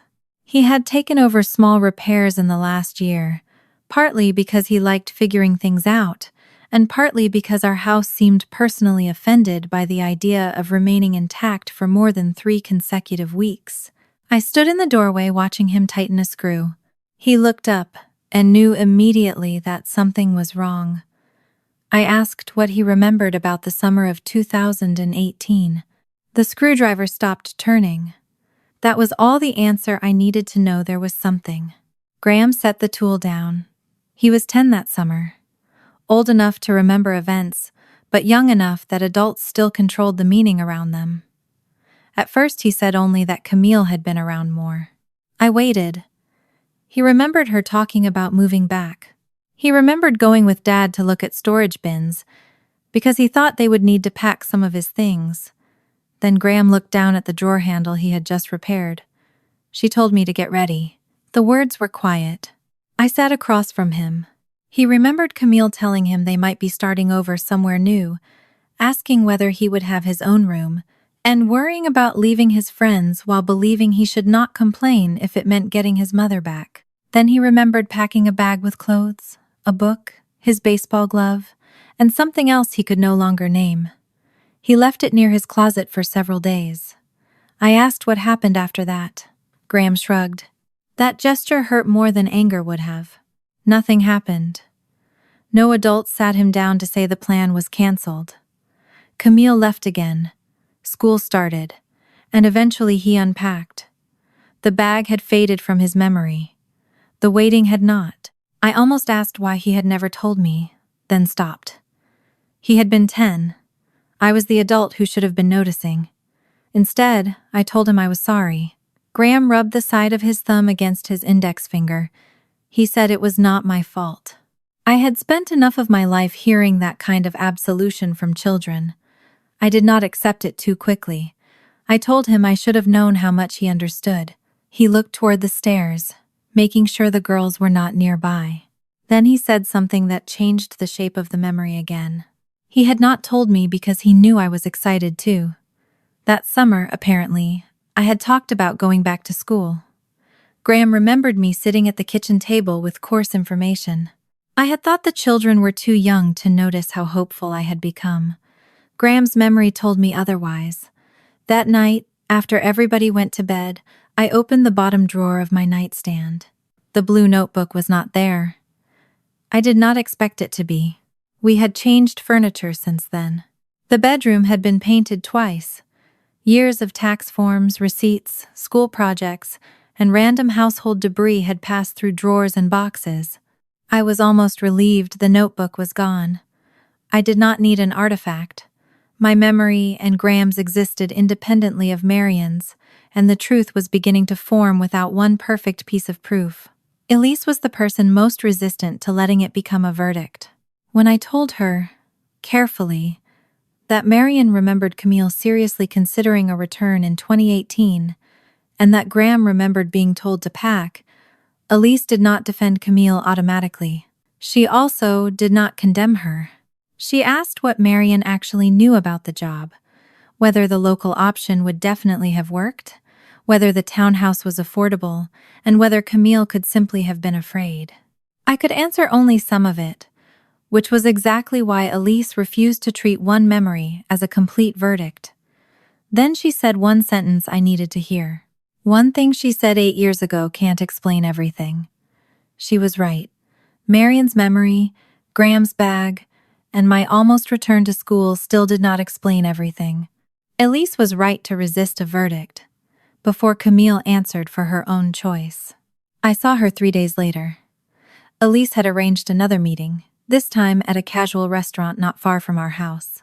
I stayed because Molly had a school event afterward, and the timing made separate trips ridiculous. Adrian came too. Graham had declined to come. Molly sat beside me coloring on the paper children's menu while Elise and Camille talked across the table, with Adrian close enough to hear. For a while, the conversation was almost painfully normal. Camille asked about Elise's art project. This time she remembered details from their previous meeting. She was learning. Adrian asked me about work. I answered. Molly tried to convince him that pancakes counted as dinner because breakfast food did not stop being food after noon. He told her the argument was stronger than most he heard in business meetings. Molly seemed satisfied. For several minutes, I saw how easily a family could look repaired from the outside. Then Elise asked Camille about 2018, and Camille became precise. She acknowledged the townhouse search and said she had explored coming back.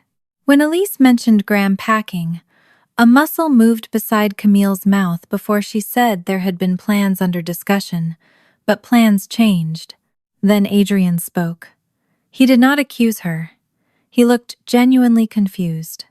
He said he thought 2018 had been the period Camille always described as having no stable option available to her. The table went quiet. I looked at him. Camille looked at him too. He clarified that she had told him her career had been uncertain then, and that she could not establish a stable household. Camille corrected the wording. She said her life had still been unstable, even if work opportunities existed. A job and a stable life were not identical, but Adrian had now placed the version Camille told him beside the memories in our family, and they did not line up cleanly. Elise and I left the silence alone. Camille eventually explained that the regional role had been the first real chance she had to rebuild financially after years of barely functioning. The Central Ohio option would have required starting lower, earning less, and reconstructing a household she was not certain she could manage. None of that sounded monstrous. What stayed with me was the narrower point. Camille never said returning had been impossible. She said the other path had been harder. Molly interrupted because one of her crayons had rolled under the table. The conversation broke. I bent to retrieve it, grateful for the ordinary interruption. When I sat back up, Elise had changed the subject. She did not look satisfied. Neither did Adrian. Adrian stopped participating as freely after that. He listened more, and when Camille told a story, he watched her instead of the person she was telling it to. We left without resolving anything. That evening, I found myself remembering Camille before Nolan died, not the polished woman in restaurants. My sister at 19, standing on the roof of Dad's garage because she had convinced me we could watch fireworks better from there. Dad had caught us and shouted until Camille told him he should be proud his daughters had inherited his problem-solving skills. I had laughed so hard I nearly slid off the shingles. Camille grabbed my wrist before I did. For years, Camille had been the brave one, the sister who climbed first and made trouble look like adventure. When I was younger, I thought that meant she would always protect me. Remembering that version of her made the betrayal harder, without making the love before it less real. 2 days later, Adrian was at the house with Camille when another piece slipped. Camille had asked to pick up a few personal things of Mom's that had been set aside for family review. Rowan had already explained that nobody should casually distribute estate property until we knew what belonged where, so I kept the visit narrow. Adrian wandered into the upstairs hallway, while Camille and I looked through a box of photographs in Mom's room. He paused near the stair landing. The upstairs of the house had always been awkward.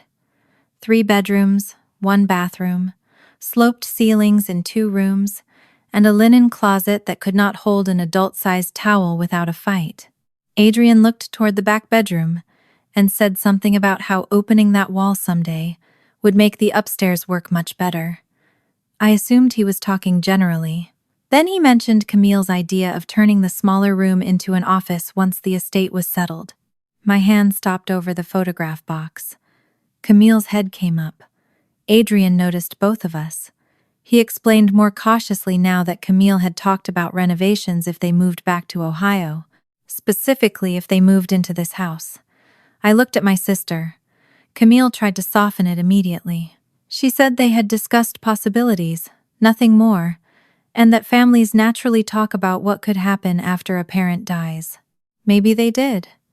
Adrian had sounded like someone who had already been shown a future, an office, a renovated upstairs, a home base in Ohio. Camille had imagined where her new life would fit inside the house, where mine already existed. Something cold settled into place. Until then, I had treated the house claim as entitlement. Camille was the oldest. Camille believed old family traditions should count. Camille thought I had benefited from living there. Now I saw another layer. If Camille moved into Mom's house, she would gain more than property. She could become the Harper daughter who came home, the mother who finally returned to the roof where her children had grown up, while I was reduced to the sister who had helped during a long interruption. 10 years could shrink into an intermission.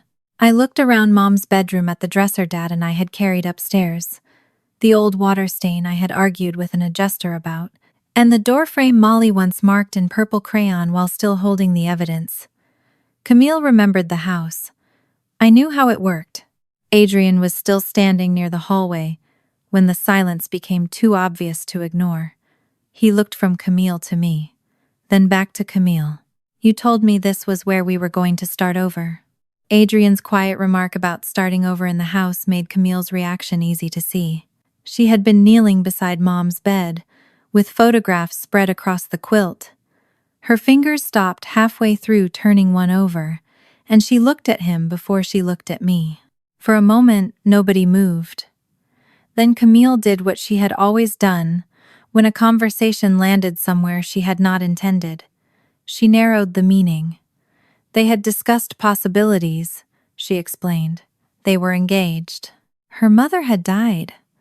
Of course, they had talked about what might happen if she returned to Ohio. She had never promised him a deed or pretended probate was already complete. Technically, that answered what he had said. It did not explain why she had planned an office in a house she had just ordered me to leave. Adrian did not push the argument in front of me. He only nodded once, more slowly than before, then walked back toward the stairs. I watched him go because looking at Camille would have required me to decide what expression belonged on my face. Mom's bedroom smelled faintly of lavender sachets and dust. The top drawer of her dresser was still half open. A pair of reading glasses lay beside a paperback she had never finished. Those things made Camille's imagined renovation feel obscene, in a way the legal argument over the house had not. She had been planning walls while Mom was still alive. Maybe Camille had meant someday. Maybe she had talked the way people talked after an aging parent began failing, when the future became impossible not to discuss, even if discussing it felt disloyal. I could allow that possibility.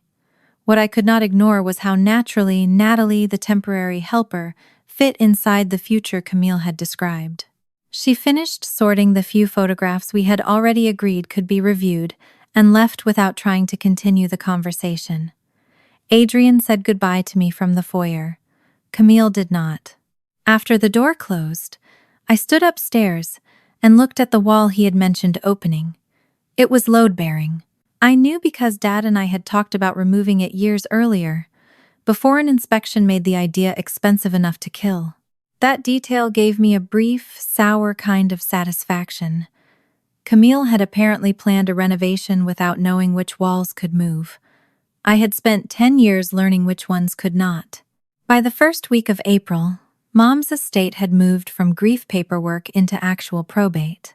The will was filed, notices went out, and Rowan walked me through the signatures and deadlines while I continued living in the house that had already been my home for years.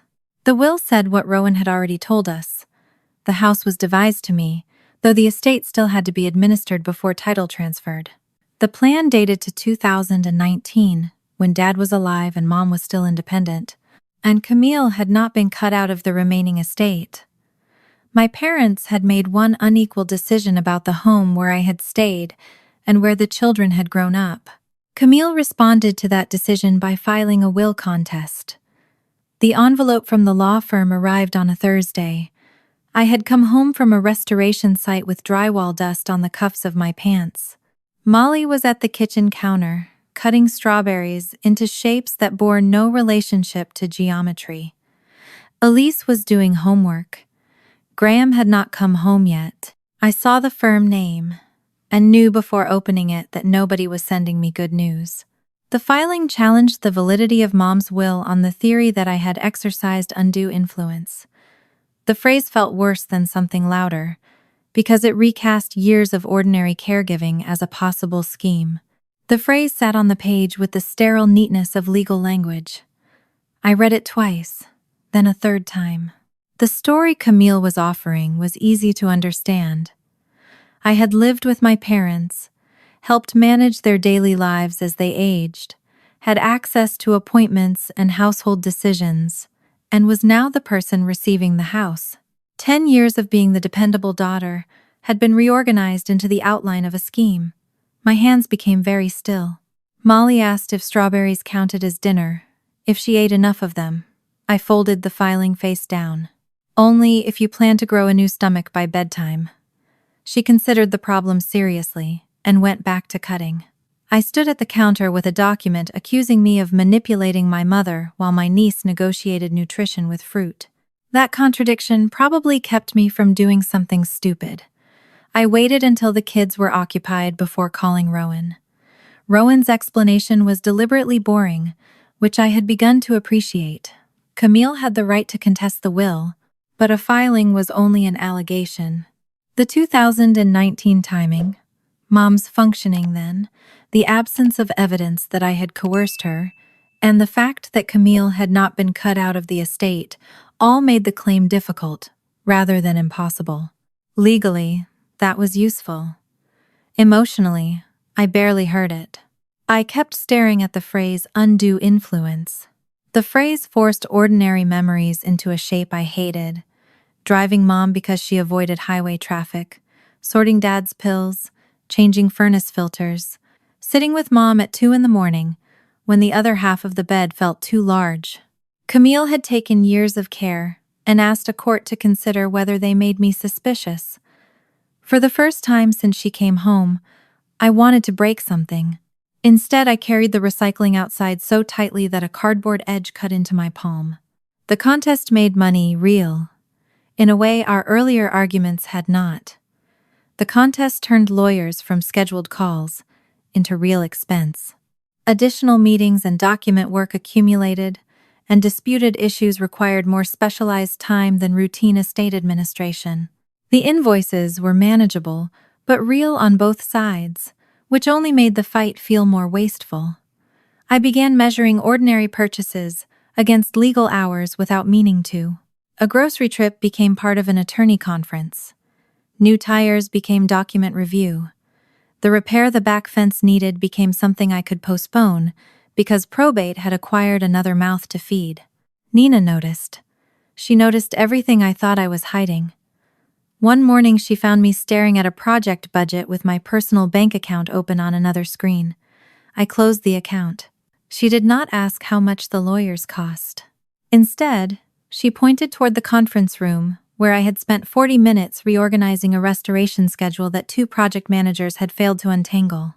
Then, she pointed at the certification reminder, sitting unopened in my email. You're managing 3 crews, 3 kids, probate, a dead dishwasher, and a sister suing a will, she said. But apparently a certificate is where we draw the line on ambition. The dishwasher was not technically dead. It had simply started making a noise like somebody shaking bolts inside a coffee can. I told her that. Nina said she was relieved I had found the important correction. I smiled, despite myself. Then I looked at the certification email. The deadline was 3 days away. I still did not submit it. Camille, meanwhile, began approaching the children differently. She had discovered that legal threats made Graham colder and Elise more suspicious. With Molly, she tried something softer. Molly's elementary school was holding a spring family reading night, one of those events built around folding chairs, construction paper decorations, and adults pretending cafeteria coffee was drinkable. Molly had been talking about it for weeks because her class had created a display based on books they loved. Camille asked whether she could come. My first reaction was refusal. It arrived before I had thought through the question. Then I looked at the existing custody arrangement, at what I had promised myself about not turning protection into possession, and at Molly. Camille still had residual parental rights, and a public school event was a far cry from transferring custody. I did not want every possible interaction between her and Molly filtered through my comfort, so I agreed with clear boundaries. No surprises, no taking Molly elsewhere afterward, and no presenting herself to the school as though she had resumed day-to-day authority. Camille accepted. The night of the event, she arrived carrying a new children's book wrapped in a ribbon. I noticed the gift. I said nothing. Molly accepted it politely, the way she accepted birthday gifts from relatives she barely knew. Camille wanted to sit beside her. Molly allowed it for a while. From across the classroom, I watched my sister try. She tried. She listened while Molly explained the display, asked about the class book, and followed a rambling detour about another child's hamster without correcting her. For 15 minutes, they almost looked normal. Then, one of the teachers announced that families could move to another classroom for the next activity. The room changed all at once as chairs scraped. Children rushed toward doors, and adults blocked sight lines. Molly looked around and could not immediately see me. I saw the panic before she spoke. Her shoulders rose and her head moved quickly from side to side. Camille reached for her hand, but Molly pulled away and called my name with the same tone she used after waking from a nightmare. I crossed the room. By the time I reached her, she had already stepped around Camille. Her hand found mine while the room kept moving around us. Camille stood less than 3 feet away and looked at our joined hands. Her face changed for only a moment before she told Molly she would see her at the next activity. The dignity of that response made the scene harder. Nothing public had happened, yet the reflex was unmistakable. When Molly was frightened, she came to me. On the drive home, Molly talked mostly about the display. She liked that Camille had brought the book. She also asked whether Camille would be at school again the next day. I told her no. That seemed to settle it. Elise did not let me treat the evening as proof of anything. She had seen Molly run to me. She had also seen the way a few adults watched Camille, as though waiting for her to fail. The next morning, Elise told me she hated that. Elise said that every time Camille did something with Molly, she could feel the adults in the room measuring it. The comment stung because I had been doing exactly that, watching every movement, question, and hesitation for confirmation. Elise was not asking me to trust Camille. She was asking me to notice what my suspicion looked like from the outside. I told her she was right about one thing. If I agreed to contact, I could not secretly require Camille to be perfect for it to count. Elise's expression softened. Then she said Camille also did not get points just for showing up once. That sounded more like the 14-year-old I knew. We left it there. At work the following day, Nina printed the certification application and put it on my desk without comment. The office around us was loud with ordinary problems. A supplier had delivered the wrong trim. One crew was waiting on an inspection. Somebody had put fish in the microwave and transformed the break room into an environmental crime. My phone showed 3 notifications: Rowan's office, the school, and Camille. For years, a screen like that had been enough to make me postpone anything that belonged only to me. This time I checked them. A routine school reminder, scheduling from Rowan, and another visit request from Camille. Nothing was an emergency. I looked at the application again. My pulse picked up in a way that felt ridiculous.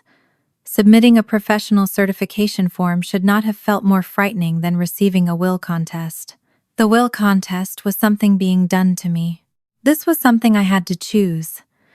I filled out the application, employment history, experience, course selection, payment information. Every field looked absurdly normal. When I reached the button at the end, my finger hovered over the trackpad. I could hear my mother's old instinct in my own excuses. Maybe next year, after Graham graduated, after Molly settled, after Camille left, after probate. Life had never become quiet enough to hand me permission. I clicked submit. A confirmation page appeared. Nothing else changed around me. Nina looked over from her desk. I turned the screen toward her. She nodded once and went back to work. That was perfect. The will contest, school, laundry, and the unhealthy dishwasher all continued. That was the point. I had begun before life made room for me. Camille found out about the certification through Elise. I had not been hiding it. Elise mentioned at one of their meetings that I would have classes some evenings. The next time Camille came to the house, the information surfaced while we were discussing schedules for the girls. She asked who would handle everything while I was in class. The wording annoyed me because it assumed everything belonged to me until I delegated it. I told her I would arrange the household the same way every working parent arranged a household when schedules changed. Graham would be 18 soon, but I was not building my education around his availability. Elise had activities. Molly had routines. There were people I trusted, and I was capable of planning. Camille watched me for a long moment. Then she said something about how convenient it was that I could finally focus on myself now that the house was being left to me. There it was again. The idea of reward. I told her the house was still in probate and being contested by her, which made the word convenient, especially ambitious. Her mouth tightened. The conversation might have ended there if the certification had been the only thing between us. It was not. Camille had received something from her lawyer that day. I did not know exactly what, and she did not show it to me. But she was carrying the confidence she sometimes wore after someone validated one piece of what she already believed. She began talking about influence, not the legal doctrine, but the family kind. I had become the center of Mom and Dad's daily lives because I was always there. Accounts, schedules, children, maintenance, doctors, schools, neighbors. Every statement was true. Then she turned the truth slightly. Maybe, Camille suggested, I had stopped noticing how much power that gave me. I could feel the conversation moving toward the accusation in the court filing. I did not argue the law with her. Rowan had already made clear that was what lawyers were for. Camille was not interested in law anyway. She was interested in meaning. She said Mom and Dad had come to depend on me so completely that whatever I wanted could easily begin to feel like what the family wanted. I leaned against the kitchen counter. Behind her, the pantry door was standing open again. For some reason, that irritated me almost as much as Camille. I crossed the kitchen and shut it properly, lifting before pressing. The latch caught. Camille watched. I asked whether she actually believed I had manipulated Mom into leaving me the house. She did not give me a clean yes. She said she believed I had spent years convincing everyone that only I could hold the family together. That accusation cut closer to something real. Graham's apprenticeship, Elise's first meeting with Camille, Molly's arms around my leg, Nina's question about when the children would stop needing me, all of it had forced me to examine how much safety I found in being useful. But that flaw belonged to me. Camille did not get to turn it into retroactive proof that I had engineered her absence. Camille looked toward the staircase. The girls were upstairs. Graham was at work. For once, there was no audience. Her voice lowered. She said maybe that was the story I needed to believe. Then she pointed to everything I now had: the children's trust, Mom and Dad's reliance on me, the house in the will, more responsibility at work, and recast it as proof that I had built an identity around everyone else failing without me. The accusation found a place under my ribs, because one small part of it was true. I liked being needed more than I liked not knowing my purpose. Camille saw my silence and mistook it for surrender. She stepped closer. Maybe you never wanted to give my kids back because without them, who would you be? Camille left 10 minutes after asking who I would be without the children. I did not answer her. The accusation was manipulative, but it had touched a question I could not dismiss, simply because she was the one who asked it. For most of my life, I had been good at reacting. Somebody needed something. I moved. A school called. I answered. Dad forgot an appointment. I rearranged my day. Mom could not sleep. I made tea. Graham needed a ride. Elise needed poster board. Molly needed somebody to check beneath the bed, even though she knew there was nothing under it. Action had always been easier than uncertainty. Camille had placed uncertainty where I could not immediately fix it. After she left, I stood at the kitchen counter with one hand resting on the pantry door. I had shut it twice already that evening. The hinge had shifted again. I should have found a screwdriver. Instead, I left it open. That was how Nina found me the next morning. Not literally standing in front of a cabinet, but carrying the same unsettled feeling into work.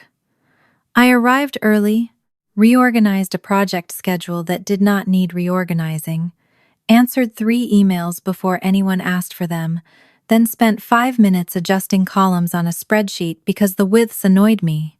Nina watched from the next desk. She did not ask what Camille had said. She waited until I volunteered it.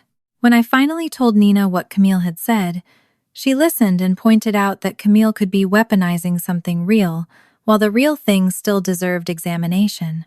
By lunch, I had stopped arguing with the part that hurt. Usefulness had become a kind of safety for me. If somebody needed me, my place was clear. Then Graham texted about his apprenticeship interview, and my first impulse was to ask whether he still had to go. The interview was real enough that Graham had laid out his clothes and researched the company, training structure, wages, and coursework. He knew more about the program than I had let myself learn, because every time I saw the location outside Ohio, my attention stopped. On the morning of the interview, Graham came downstairs in a button-down shirt he had ironed badly enough to leave a diagonal crease down one sleeve. He caught me looking and said, "I'm bringing innovation to formal wear." I laughed and almost took the iron from him, then handed it back and showed him where he had gone wrong. He fixed the sleeve himself. It was a tiny thing, but it exposed one of my habits, doing something for people simply because I could do it faster. I drove him because his car was at the mechanic, and spent the first half of the trip giving advice he had not asked for: how to answer directly, what to ask about training, what to clarify about housing. After the 4th suggestion, Graham turned toward the window. I caught myself. You already know all this, don't you? He looked back at me. Most of it. That was Graham's version of mercy. I stopped. For the next 15 minutes, we drove through morning traffic with the radio low. Central Ohio was finally beginning to look like spring instead of winter that had temporarily lost interest. Trees had started producing cautious green along the highway. Construction barrels had returned in full force, which meant Ohio considered the season official. I glanced at Graham's profile and saw enough of Nolan to hurt, but also habits he had learned from me, checking the time twice, carrying things somebody else might need, planning around other people before deciding what he wanted. That frightened me more than the distance. At the interview site, Graham unfastened his seatbelt and sat for a second without opening the door. I almost told him that if the program offered him a place, we would figure everything out, then heard how easily that word could turn his future into another family project. I told him instead that I was proud he had gotten this far. He nodded. Then he got out. I watched him walk through the entrance carrying a folder he had organized himself. My phone buzzed. Camille. I ignored it. There were things more important than reacting to her on command. Graham came out nearly an hour later, trying not to look pleased. He said it had gone well. On the drive home, I lasted almost 12 minutes before asking about start dates. His look made me apologize, and the small smile he gave me felt like progress. A few days later, Camille tried to use Graham's plans for herself. I did not hear the beginning of that conversation. Graham told me about it afterward. Camille had asked to see him alone. He refused that much, but eventually agreed to sit with her for a short time on our back porch while I stayed inside. He was still 17 then, only days from his birthday, and I respected the fact that he had agreed at all. I could see them through the kitchen window if I looked. I tried not to. That lasted about 4 minutes. Camille sat angled toward him. Graham sat with his forearms resting on his knees. From their posture alone, I could tell she was doing most of the talking. Later, Graham told me she had tried to build a bridge between them using his apprenticeship. She said she understood wanting to leave a place where everybody expected you to remain the same person forever. She talked about needing a fresh start after Nolan died, about how leaving Ohio had given her room to breathe, about how people sometimes mistook distance for rejection when it was really survival. If she had said that to almost anyone else, it might have sounded insightful. Graham heard something different. He heard his mother comparing her decision to leave 3 dependent children with his decision to graduate high school and enter training as an adult. The conversation ended sooner than Camille expected. Graham came inside while she remained on the porch. His face was pale around the mouth. I did not ask what happened until the door closed behind him. He told me the basic shape. Then he repeated the one thing he had said directly to her. I'm not leaving 3 kids behind and telling them I'll be back next month for 10 years. He looked sick after saying it, which told me he had not been trying to hurt Camille. He had only wanted the comparison to stop. I put a glass of water in front of him and sat down without turning the moment into another test of how well he handled pain. Camille stayed outside another minute. Then she left. Graham did not watch her go. His 18th birthday came the following week, and we kept it exactly as unceremonious as he wanted. Barbecue, no speeches, and 18 candles crowded onto a cake too small to hold them safely. When Elise called it a fire hazard, Graham said turning 18 meant he was legally allowed to make poor decisions with frosting. I laughed harder than the joke deserved. For one evening, the house simply felt like ours. Camille sent Graham a gift and a message. He thanked her for the gift but did not invite her over. I did not suggest that he should. The legal custody question ended for Graham when he turned 18. Whatever relationship he had with Camille from then on would be his choice, not a court order's. Elise's questions changed too.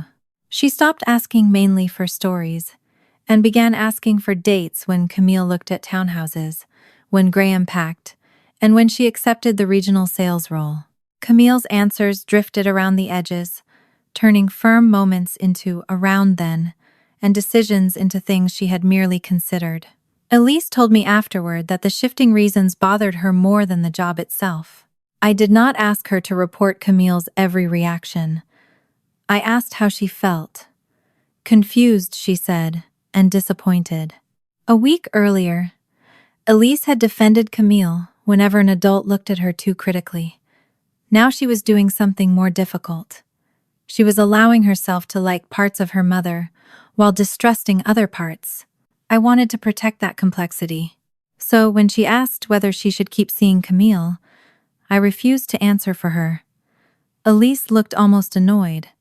She had expected advice. I told her she could keep seeing Camille, stop, or change her mind later, and none of those choices changed anything between us. Her eyes filled slightly, though she blinked before the tears could fall. I pretended not to notice. That was one of those moments when direct comfort would have made her manage my feelings.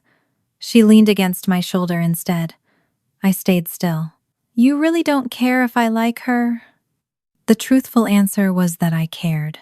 There were still days when Elise came back laughing from time with Camille, and something childish in me wanted to close the door before that relationship grew. I just no longer treated that fear as permission to demand loyalty. "I care," I said. "I just don't get to make that choice for you." Elise stayed against my shoulder for another minute. Then she got up, because Molly was yelling from upstairs about glue.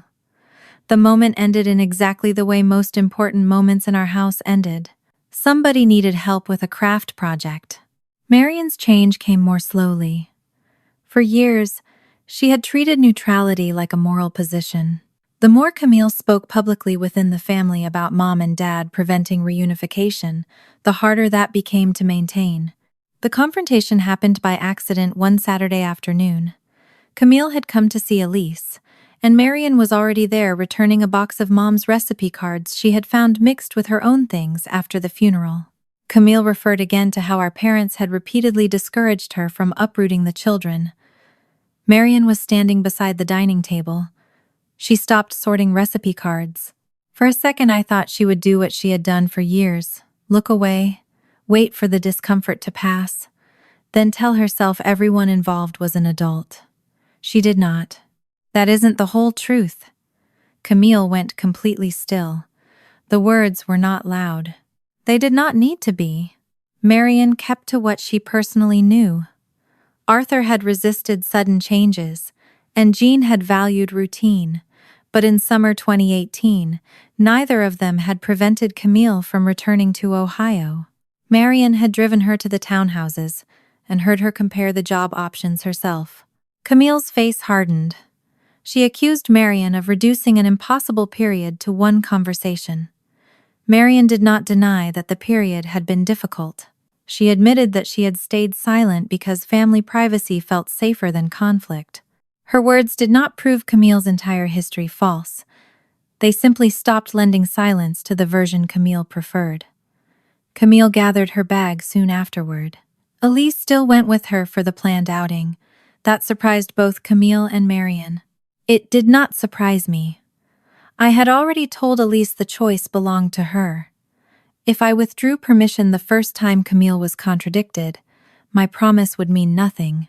When they returned later, Elise was quieter. She did not tell me much. I did not force it. That evening, Adrian came by alone to pick up something Camille had left. At least, that was the practical reason. Standing in the foyer with Camille's scarf, Adrian asked one factual question. Had she really spent weeks in Ohio in 2018 looking at places to live? I told him what I knew. He said Camille had described that period to him mainly as career instability and resistance from her parents.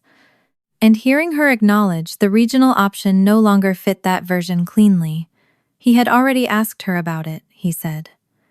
The answer shifted with the question. I told him only that he needed to keep asking Camille, not me. He left with the scarf. By then, the pieces no longer needed to be recited to feel connected. Graham's packed bag, Marion's townhouse visits, my school plans, Adrian's version, and Elise's questions all pointed toward the same summer. What remained missing was Camille's own honest account of the choice. By mid-May, Graham had received the apprenticeship offer. He left the email open on the dining room table this time. That alone told me something had changed between us. The program would begin after graduation. Housing was available through arrangements connected to the apprenticeship. He had enough time to prepare. He was 18. There was no practical reason for me to ask him to give it up. My fear did not count as a practical reason. I stood behind his chair reading the start information. The old questions rose: who would help with Molly? What if Elise needed me? What if probate worsened? But I let them pass without handing them to Graham. I squeezed his shoulder and told him the offer was good. He looked up at me carefully, then smiled. Not a big smile. Graham rarely gave those away. It was enough. That night, I completed the first assigned module for my certification, while the ordinary needs of the house continued around me. Molly interrupted once to find tape. I helped her, and then I went back to the module instead of treating the interruption as proof that the timing was wrong. The next major conversation happened because Elise was tired of hearing 2018 inches fragments. She asked Camille, Adrian, and me to sit down with her. Graham chose not to participate, and Molly spent the afternoon with a trusted friend. Elise brought one sheet of paper on which she had written the chronology she was trying to understand. The townhouse search, the planned return, Graham packing, my school plans, the local option, and the regional sales role Camille eventually accepted. Camille said real life did not happen in neat columns. Elise agreed and asked which item was wrong. Camille acknowledged the townhouse search, the serious talk of returning, and the regional opportunity, while insisting the local job had been less secure than people now remembered. I stayed out of it. Elise was asking for her own chronology. Adrian sat across from Camille. He had heard her explain the regional job before, but this time Elise had forced dates into the conversation. There was less room for someday, around then, or eventually. Camille said accepting the job had not meant abandoning a plan to reunite with the children. She believed she could stabilize financially first, then bring them later. Elise asked when later had been supposed to happen. Camille did not give a date. The silence lasted several seconds. Adrian looked down at Elise's handwritten timeline, then at Camille. When he spoke, his voice was quiet. When you accepted the regional job, did you already know the kids weren't coming with you? Adrian's question was quiet enough to leave Camille nowhere to hide inside the volume of the room. For several seconds, she said nothing. Elise's handwritten timeline remained between us, marked with crossed-out dates and a coffee stain. By then, the events on it were familiar. The townhouse search, the promised return, Graham's bag, my school plans, and the 2 job paths. The question was no longer what happened around 2018, but what Camille had understood when she made her choice. Camille leaned back in her chair and looked at Adrian. When she finally answered, she did not give him the yes or no he had asked for. She talked about Nolan. I understood why. Nolan's death was the strongest truth she had. He had died without warning in May 2015 while she was pregnant with Molly. One afternoon he was alive, complaining about a noise in the car and promising Graham they would finish something in the garage that weekend. By evening, a state trooper was standing at my parents' front door. There had been nothing exaggerated about what happened to Camille afterward. She barely slept, sometimes forgot to eat, and had nowhere to hide physically from grief while the pregnancy continued. Camille reminded us of that now, not with a theatrical speech, but by describing the practical ruin of those months. She had 3 children, one not yet born, and a life whose financial and emotional structure had vanished in a single day. After Molly arrived, there were stretches when Camille could barely remember which bill she had paid or whether she had eaten breakfast. I had been there for enough of it to know she was not inventing the ruin. The gallon of milk left in a cabinet, the mornings she could not stop crying long enough to drive Graham, the days when basic care of herself had become another task somebody had to prompt. Those memories were why I let her finish. Camille said leaving Ohio had eventually become the first thing that made her feel capable of breathing again. Work gave her schedules that did not revolve around hospitals, grief groups, or children asking questions about a father she could not bring back. Hotels were anonymous. Airports demanded nothing emotional from her. Customers did not look at her and see Nolan's widow. She became good at the work, and the praise and measurable results gave her a kind of clean success. Motherhood no longer did. I understood why movement and achievement had felt safer to her than the life Nolan left behind. It still did not answer Adrian's question. Elise saw it too. She was sitting with both hands flat beneath the edge of the table. She did not interrupt Camille's account of grief. She let her finish. Then Elise brought the conversation back to 2018, 3 years after Nolan died. She was not assigning grief an expiration date. She wanted to know why Camille had chosen the path that kept the children elsewhere, after she had recovered enough to work, plan housing, and consider a return. Camille's shoulders tightened. She said the local job was being remembered now as more secure than it had actually been. The salary was lower. The advancement path was weaker. She would have been trying to support 3 children while starting over professionally. She had already spent years feeling as if every choice she made could collapse under her. The local job was not a perfect rescue plan, and a townhouse did not create emotional readiness. The problem was simpler now. Camille had spent years presenting that period as though no viable path home existed at all. Elise stared at the dates on her page. I watched disappointment appear not as tears or anger, but as the way she slowly pulled the paper closer to herself. Camille noticed. She reached for Elise emotionally before she reached physically. She explained that adults sometimes made decisions children could not understand until they had bills, careers, and lives of their own. The sentence placed responsibility for understanding back onto Elise, as if she needed an adult resume before she was allowed to ask why her mother had not come back. She looked up at Camille. "What did it do to us?" Camille stopped. It was the first question that day she seemed completely unprepared for. Everything Camille had explained so far began with what the decision cost or gave her. Elise had asked about the other side, and the consequences were already visible in the family.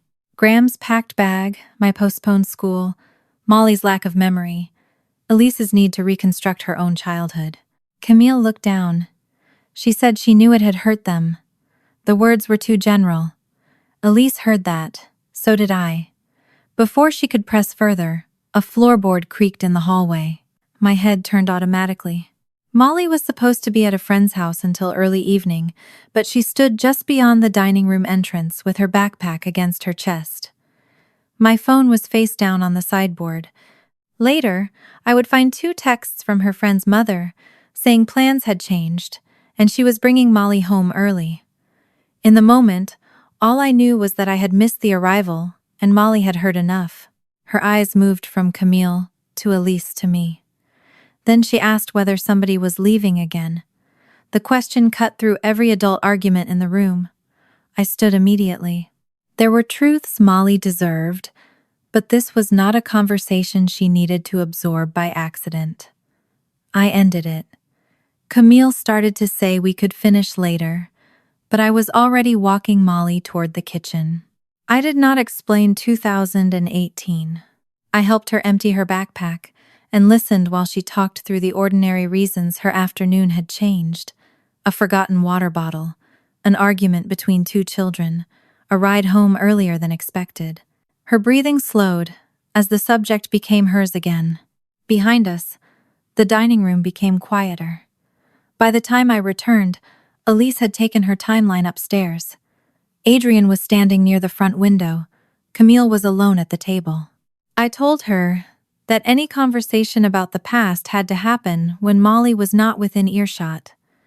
Camille said I could not protect the girls from every difficult truth, and she was right. That did not mean a 10-year-old needed to overhear herself discussed as the outcome of an abandoned plan. I had spent too many years withholding uncertainty from the children.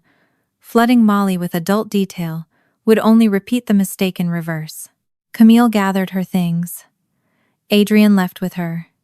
He said very little. Whatever happened between Camille and Adrian afterward stayed between them. 2 days later, he told me the part that affected our family. Before that happened, Camille and I had one more conversation alone. She came to the house late in the afternoon, after Elise had gone to art club, and Molly was still at school. Graham was working. I nearly refused to let her in, then saw exhaustion rather than victory or defeat in her face. We sat in the kitchen because I had begun to hate the dining room. For weeks it had held too much history. The kitchen was harder to turn into a courtroom. There were grocery receipts on the counter, a half-finished loaf of bread, and one of Molly's drawings held to the refrigerator by the taco magnet that usually carried Graham's schedule. Camille talked first. She said I had spent the entire spring putting her choices under a microscope, while nobody seemed interested in what those choices felt like at the time. I did not answer immediately. The statement was not entirely unfair. It was also incomplete. I told her my anger had never centered on the first months after Nolan died. I remembered how close to drowning she had seemed then. The question I still needed answered belonged to 2018. Camille looked away. I kept my voice level. Grief had not disappeared by 2018, but it was no longer the only force shaping her life. She was working, considering homes, telling Graham to get ready, and then chose a job built around movement. Camille pressed her palms together on the table. She said the regional job was the first opportunity that had made her feel as though everything she lost had not permanently reduced her life. That sentence stayed with me. I had never lost a spouse, and I could not measure what Nolan's death had done to her sense of future. What I could see was that while Camille rebuilt a life that felt larger, mine had quietly narrowed around the responsibilities she left behind.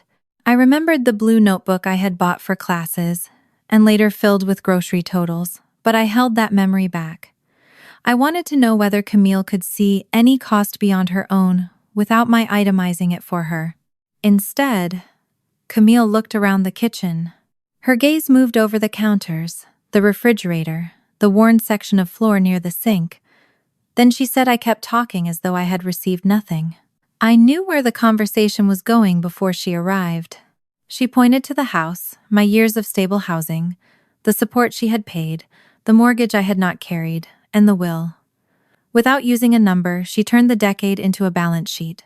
I listened until she reached the conclusion she had clearly been building toward. Then she said it. "You got a whole house for raising my children. Don't pretend you got nothing out of this." The refrigerator motor kicked on behind me. A truck passed outside. Somewhere upstairs, a pipe clicked as the house settled. I looked at my sister and felt something inside me become extraordinarily still. For years, part of me had wanted Camille to understand what 10 years meant. Her sentence showed how differently she saw the question, as if I were disputing the adequacy of my compensation. I had never raised Graham, Elise, and Molly in exchange for a house, and accepting her accounting would have reduced the children to a contract. I told her only that they had never been a job I performed for real estate. My voice sounded quieter than I expected. Camille's expression hardened. She said it was convenient for me to frame everything as sacrifice when I had benefited from the arrangement too. I had benefited too. I lived in a home I loved and watched 3 children grow into people I could not imagine my life without. That did not make the cost imaginary. Mom's rule about not keeping score had taught me to avoid saying that aloud, and Camille was now treating the silence as proof there had been no cost. I let the argument end because nothing useful remained inside it. The following morning, Adrian came to the house. Alone. I was heading to work when his car pulled up. He stayed on the porch rather than assuming he could come inside. That detail mattered more than he probably knew. He did not ask me for evidence or unpack every private conversation. He told me only what affected the situation in front of us. The wedding plans were paused. He said he had believed he understood the hardest part of Camille's past. He knew Nolan had died. He knew the children lived with family afterward. He knew her relationship with them was complicated. What he had not understood was how often the explanation changed, depending on which part was questioned. He said he could not move toward marriage, while discovering that major parts of Camille's past had been presented differently to him. He was not asking me to decide their relationship. He wanted me to know that the future Camille had described, the house, the return to Ohio, the family settling together, was no longer something he was participating in. I felt no victory in it. Adrian was a man discovering that the life he had planned rested on an edited history. I told him I was sorry. He nodded. Then he left. Camille did not contact me that day. The legal update came before she did. By then, we were well into May, and the will contest had become less dramatic and more expensive.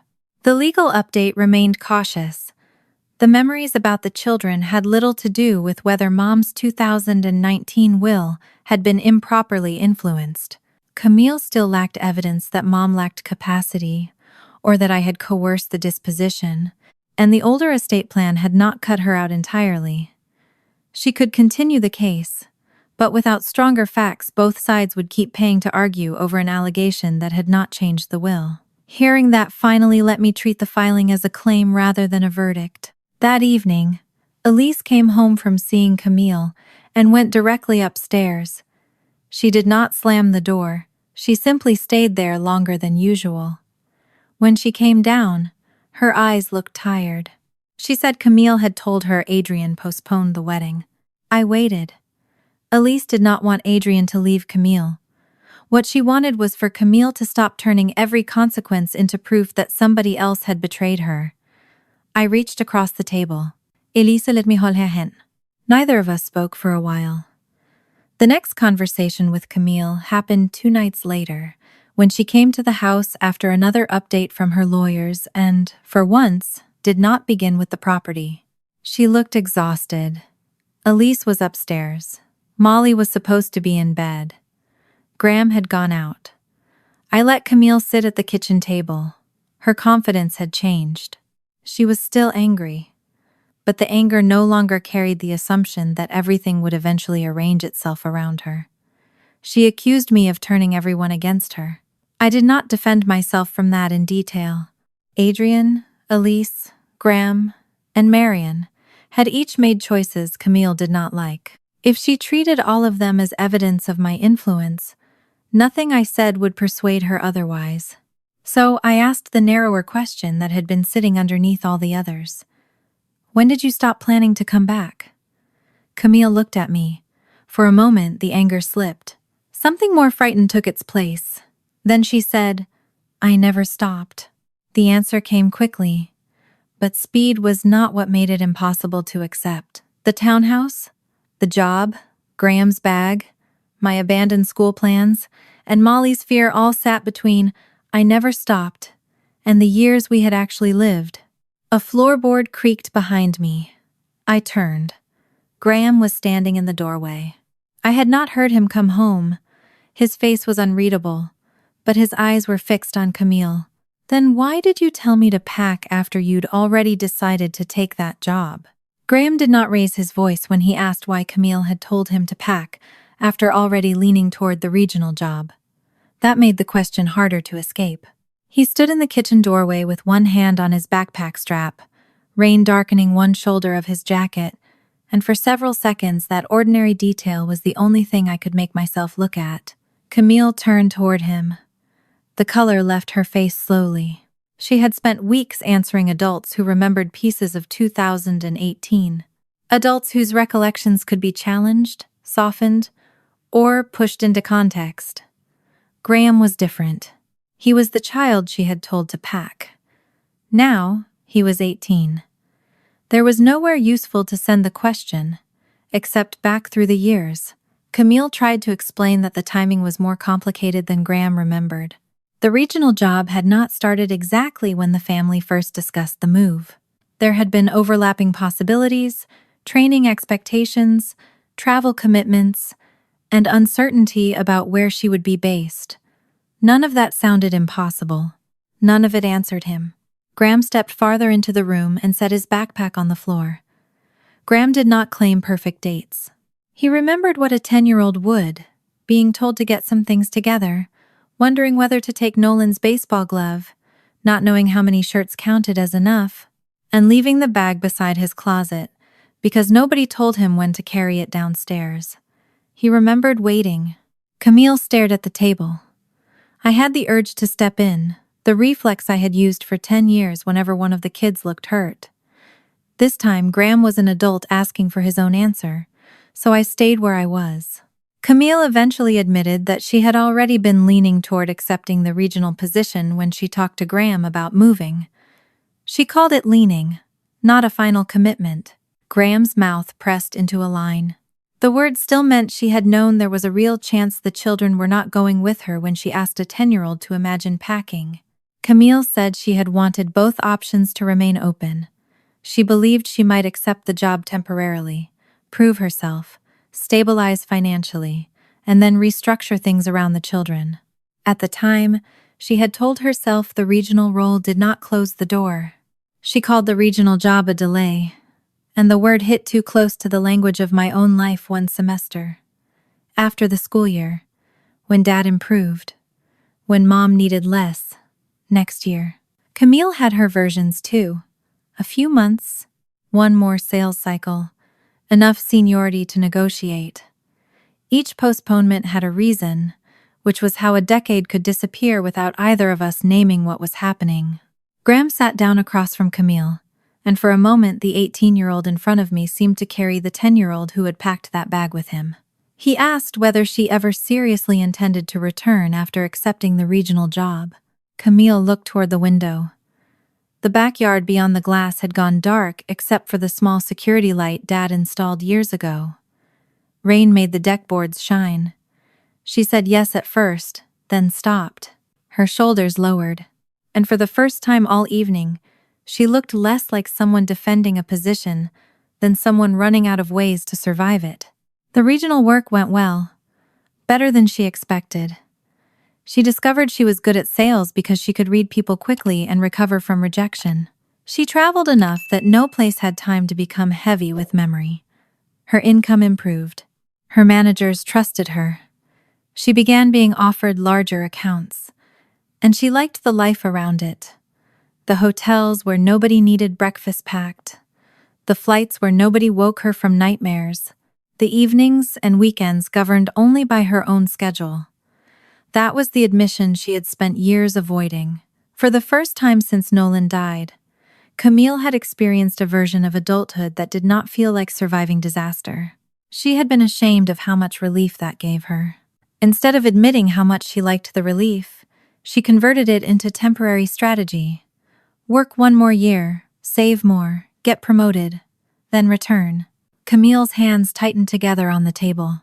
Every year she stayed away, made returning harder emotionally. The children knew me better. Mom and Dad had built routines around them.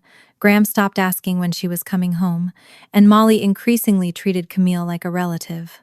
Instead of reading those changes as a warning, Camille used them as reasons not to disrupt children who were already safe and settled.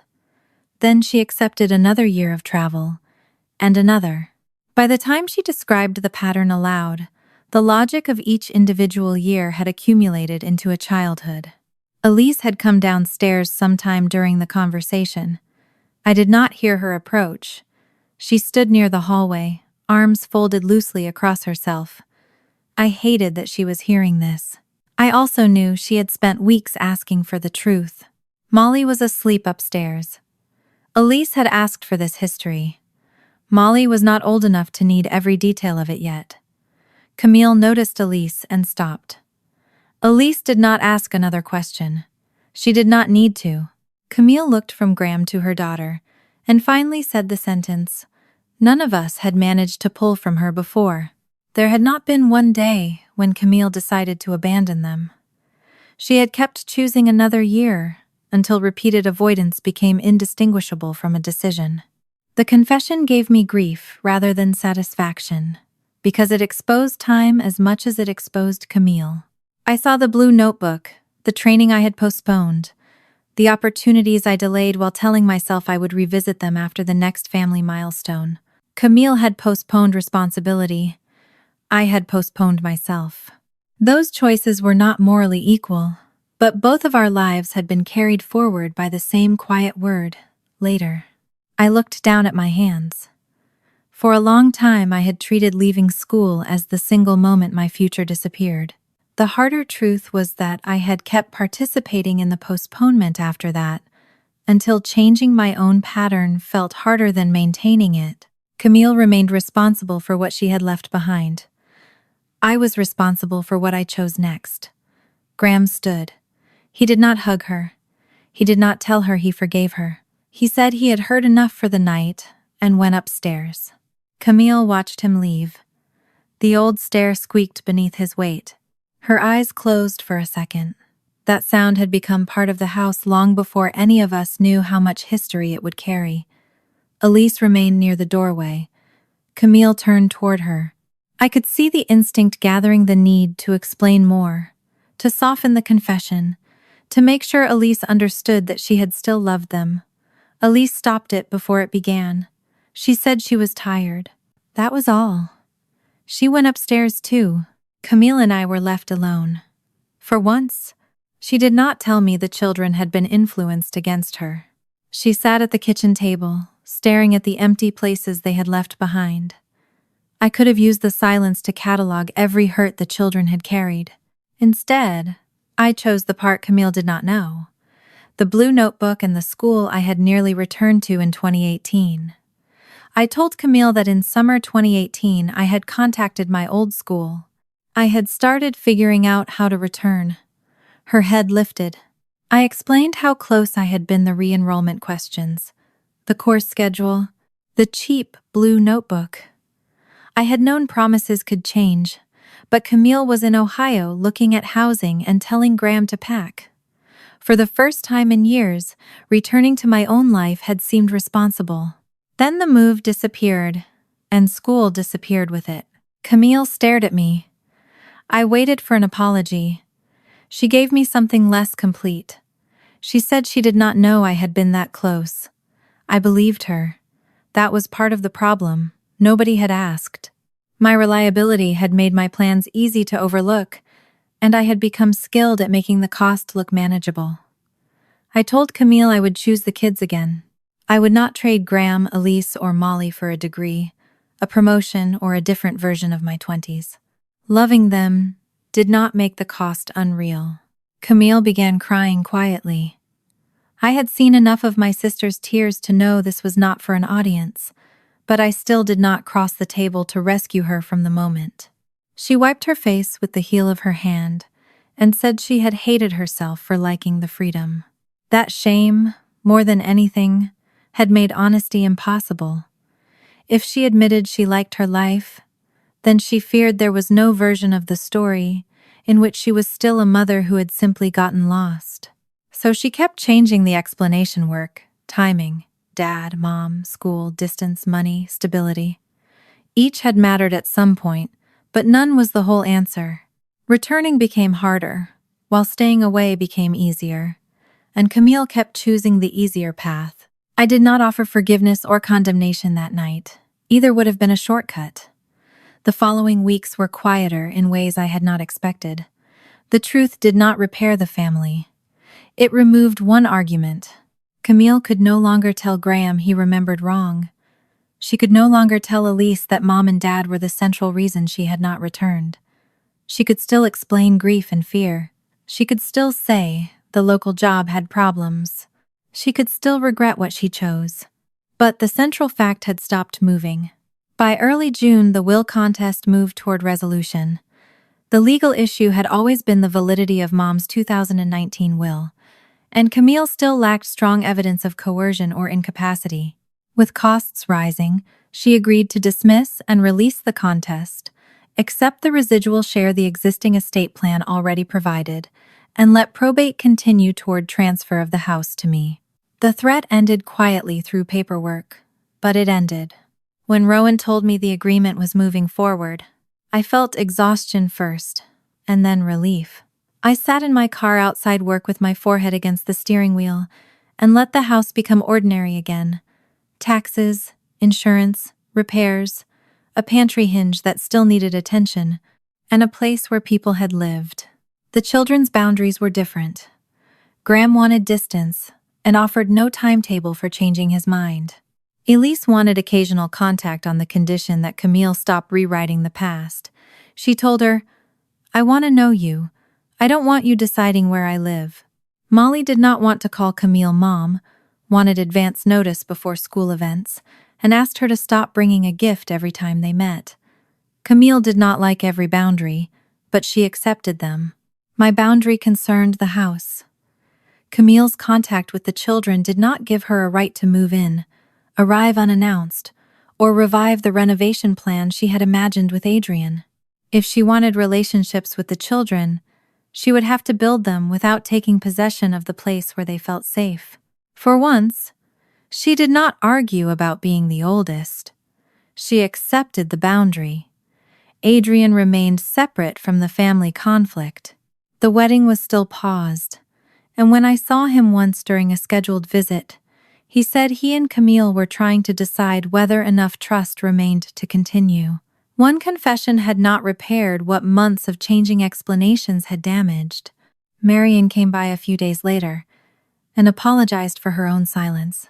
She had spent years believing silence preserved family peace. Now she could see how often it protected the version most convenient to the person already speaking. I accepted the apology without turning Marian into the cause of choices that had belonged to Camille. After Marian left, I opened the certification module I had fallen 2 days behind on and kept working while Elise sat nearby. Molly wandered through, confirmed that I had homework, then lost interest and asked for a snack. With the legal threat shrinking and the children's boundaries finally clear, summer began to look like something other than another emergency. Then Graham came home one evening, carrying 2 flattened cardboard boxes from work. He set them against the wall near the stairs. I looked at them, then at him. The apprenticeship had confirmed his start date, his first housing was arranged, and both graduation and his 18th birthday were behind us. There was no practical argument left to disguise what I was actually afraid of. Graham rested one hand on the top box. "I leave next Friday." For one terrible second after Graham told me he would leave the following Friday, every part of me that had spent 10 years fearing departure wanted to tell him he couldn't go. The reasons arrived dressed as responsibility. The distance, unfamiliar housing, his unreliable car, Molly's recent anxiety, Elise's situation with Camille, my certification, probate, the endless repairs waiting around the house. There were 100 useful things Graham could still do at home, which was exactly why I said none of them. He stood beside the flattened boxes watching my face, waiting for the moment when my fear became his obligation. I knew the look, because I had spent half my life wearing it. Dad had called me dependable, Mom had said family did not keep score, and praise had done the work that an explicit demand never needed to do. I was not going to hand that inheritance to Graham. I walked over to the boxes and pressed one upright with my foot. "Then we'd better start packing." His shoulders dropped. The movement was so small I might have missed it 10 years earlier. I did not miss much anymore. The next week filled itself the way weeks always did when someone claimed they were going to be organized. Graham had made lists. I made more. He reminded me that duplication did not improve them, which did not stop me from adding laundry detergent, a first aid kit, insurance copies, trash bags, and something to clean a bathroom with that was not technically body wash. Graham endured the first day of this patiently. On the second, he informed me that the apprenticeship program was training him for skilled work, not releasing him into a forest without language or fire. I told him adults who knew how to use industrial equipment could still run out of toilet paper. He could not argue with that. The house gradually filled with signs of departure. Boxes appeared against the wall outside his room. Clothes were sorted into piles. The desk he had used since middle school was cleared of old worksheets, broken headphones, coins, receipts, and enough pens to supply a small office. He found a permission slip from 8th grade under one drawer and stared at it as if archaeologists should be contacted. Molly treated the packing as a mission, carrying in objects she believed a person needed in another state. A flashlight and blanket made sense. The television remote did not. Graham held it up when he found it in a box. Molly looked offended by his lack of gratitude. What if they don't have normal stuff there? He stared at her. I had to sit down on the edge of the bed because I was laughing too hard to keep folding towels. Graham returned the remote to the living room. The next morning, I found one of our cereal bowls wrapped carefully in a sweatshirt. He did not tell Molly. He packed the bowl. That was what love looked like in our house more often than speeches did. The harder moments arrived between those ridiculous ones. One evening, I found Graham sitting on the floor of his room, looking at a stack of old photographs. Most were school pictures Mom had insisted on printing, even after everybody else stopped printing photographs. There was Graham, with missing front teeth. Graham in a baseball uniform that had been too large. Graham beside Dad holding a fish neither of them had actually caught because a stranger at the lake had let him borrow it for the picture. He had one photograph of Nolan, not the best one. Nolan was half turned away from the camera, kneeling beside a small bicycle while 7-year-old Graham gripped the handlebars. The picture had been taken weeks before Nolan died. Graham ran his thumb once over the corner. I sat beside him. He said he had spent years believing that staying was proof he was different from Camille. The sentence did not surprise me. What surprised me was how young he sounded saying it. He had constructed a moral rule as a child and carried it almost into adulthood. Camille left, therefore leaving hurt people. Natalie stayed.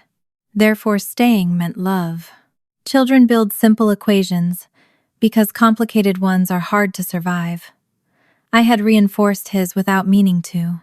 Every time I praised him for helping beyond what a boy his age should have worried about, every time I relied on him because he was reliable, every time I sighed with relief because, at least Graham never gives me trouble, I had given that equation another line of evidence. He looked at the half-packed room and admitted that leaving still felt guilty because freedom itself reminded him of Camille.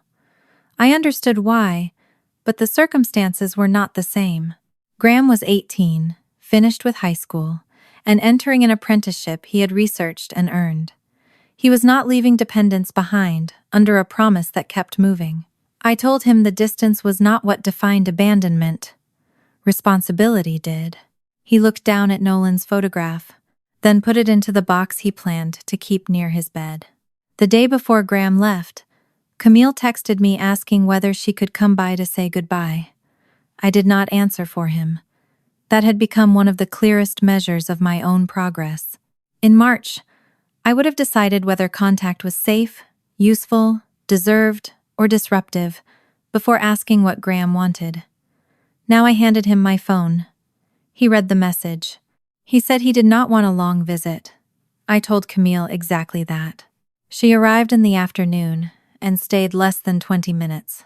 She brought no expensive gift, which surprised me in a good way. Instead, she had a card and a small tool roll that had once belonged to Nolan. I recognized it before Graham did. Nolan had kept it in the trunk of his car for basic repairs. After he died, Dad stored it in the garage. At some point, Camille must have taken it with other belongings. She placed it on the table and told Graham she thought he should have it. He opened the roll and touched one of the worn handles. For several seconds, neither of them said anything. Camille did not ask for a hug. She simply told him she hoped the apprenticeship went well. Graham thanked her. The exchange was small, but for Camille, restraint was work. After months of trying to recover 10 years in a few weeks, she was beginning to understand that showing up did not entitle her to an outcome. When she left, Graham took the tool roll upstairs. He did not add Camille's card to the trash. He did not display it either. I left both choices alone. Elise's relationship with Camille remained unfinished. Some visits went well. Others ended with Elise correcting the old language whenever Camille blurred what happened in 2016 with what she chose in 2018. After one such correction, Camille apologized instead of arguing. I left the sincerity of that apology to Elise. Her relationship no longer needed me to supervise every emotional transaction. Molly's progress was quieter. One morning in late June, I noticed the laundry basket had sat empty in the hallway for 3 days. She had stopped packing, stopped treating every lawyer's call or scheduled visit as a threat that we might disappear. I carried the basket back to the laundry room and listened to the plastic scrape softly across the floor. Home felt ordinary again. Graham left on a Friday morning. I woke before my alarm. The sky outside was barely light, and for a few minutes I lay in bed listening to the refrigerator downstairs, water running somewhere, and the familiar floorboard that told me Graham was awake. I dressed and went downstairs. By 6:30, his boxes were near the front door. The car was loaded badly enough that I made him rearrange half of it. He accused me of using packing geometry as an emotional avoidance technique. He was not wrong. Elise came downstairs wearing pajama pants and a sweatshirt, hair tied up badly because she had refused to wake earlier than necessary. Molly appeared holding the stuffed rabbit she had once packed into the laundry basket. For a second I thought she was giving the rabbit to Graham. Apparently, even love had limits. She gave him a handwritten note instead. He put it in the glove compartment without reading it in front of her. Smart boy. Camille did not come because Graham had asked for that, and she respected it. Adrian did not appear either. The wedding remained paused, with no new date set. I had stopped treating every consequence in Camille's life as part of my story. That morning belonged to Graham. He checked the straps, holding his belongings in place. I checked them after him. He pretended not to notice. When everything was ready, we stood beside the car. After 10 years, I had imagined goodbye would require words large enough to explain what Graham had been to me. The first child who made me a caregiver, the boy who taught me the precise wrong way to cut a sandwich, the teenager who became too useful by watching me do the same, and the young man who forced me to separate love from staying. None of it fit the driveway, so I hugged him. He was taller than me now. His chin rested briefly against the top of my head. I felt his chest rise. Then he stepped back. I wanted to ask when he would visit, remind him to call, and give him 3 alternate routes home in case traffic was bad. I settled for telling him to drive carefully. He promised. Graham got into the car. Molly started crying only after the door closed. Elise put one arm around her. I stood beside them and watched his taillights move down the street. The car reached the corner. For a fraction of a second, my body expected the old alarm Molly and Graham had both carried. Someone was leaving, so something was being lost. Then Graham's turn signal flashed. His car disappeared around the corner, and the house remained. So did we. I went inside without chasing the car, calling him immediately, or inventing some forgotten object as an excuse to bring him back. Then I made breakfast. Molly cried into her cereal. Elise complained that crying into cereal was disgusting and then started crying too. I laughed at both of them while my own eyes burned. It was not a graceful morning. It was ours. My certification class met that evening. For a moment that evening, I considered skipping class. Graham had just left. The girls were emotional, and the house felt strange enough to qualify as an exception. Then I looked at my laptop bag and remembered how easily exceptions had once become years. I went. Elise stayed with Molly until the sitter I had already arranged arrived, and the household managed without turning my absence into a crisis. When I came home, Molly was still awake. She sat at the kitchen table in pajamas while I put my laptop down. She asked whether I had finished school yet. I told her I had completed 1 class. She frowned at the injustice of education, continuing after 1 class. How many are there? I gave her the approximate number. Her expression suggested I had made a terrible financial decision. Then she pushed a cookie toward me. For homework. I ate it. By early July, Graham's empty room had stopped feeling like an injury every time I passed the door. At first, I left the room almost exactly as Graham had left it. The bed, the desk, a forgotten hoodie, 2 books, and a charger that probably belonged to no device still manufactured. I told myself I was giving him time. Then Graham called and asked whether I had started using the room yet. I said no. He laughed. Apparently he had expected that. He reminded me he was not dead. The sentence was so Graham that I had to sit down. He was doing well. The work was harder than he expected. His housing was acceptable, which in 18-year-old language meant nothing had caught fire, and he missed home without wanting to come back yet. After the call, I stood in his doorway for a long time, then moved the desk closer to the window and brought in the drafting supplies I had kept packed away for years. Some were outdated, enough were still useful. I added a new lamp and set my certification binders beside the computer. Making room for my work did not require erasing Graham from the room. For most of my life, I had treated space as something one person gained only when another lost it. Camille's return had pushed that idea to its extreme.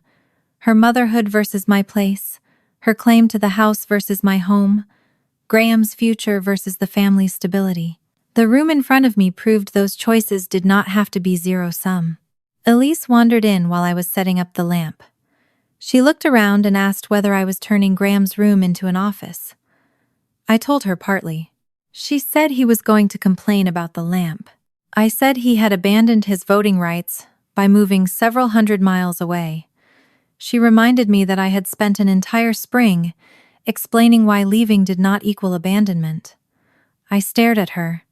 She smiled. 14-year-olds should never be allowed to use your emotional growth against you. I kept the lamp. Probate continued quietly toward the transfer the will directed. I stopped checking for updates every day.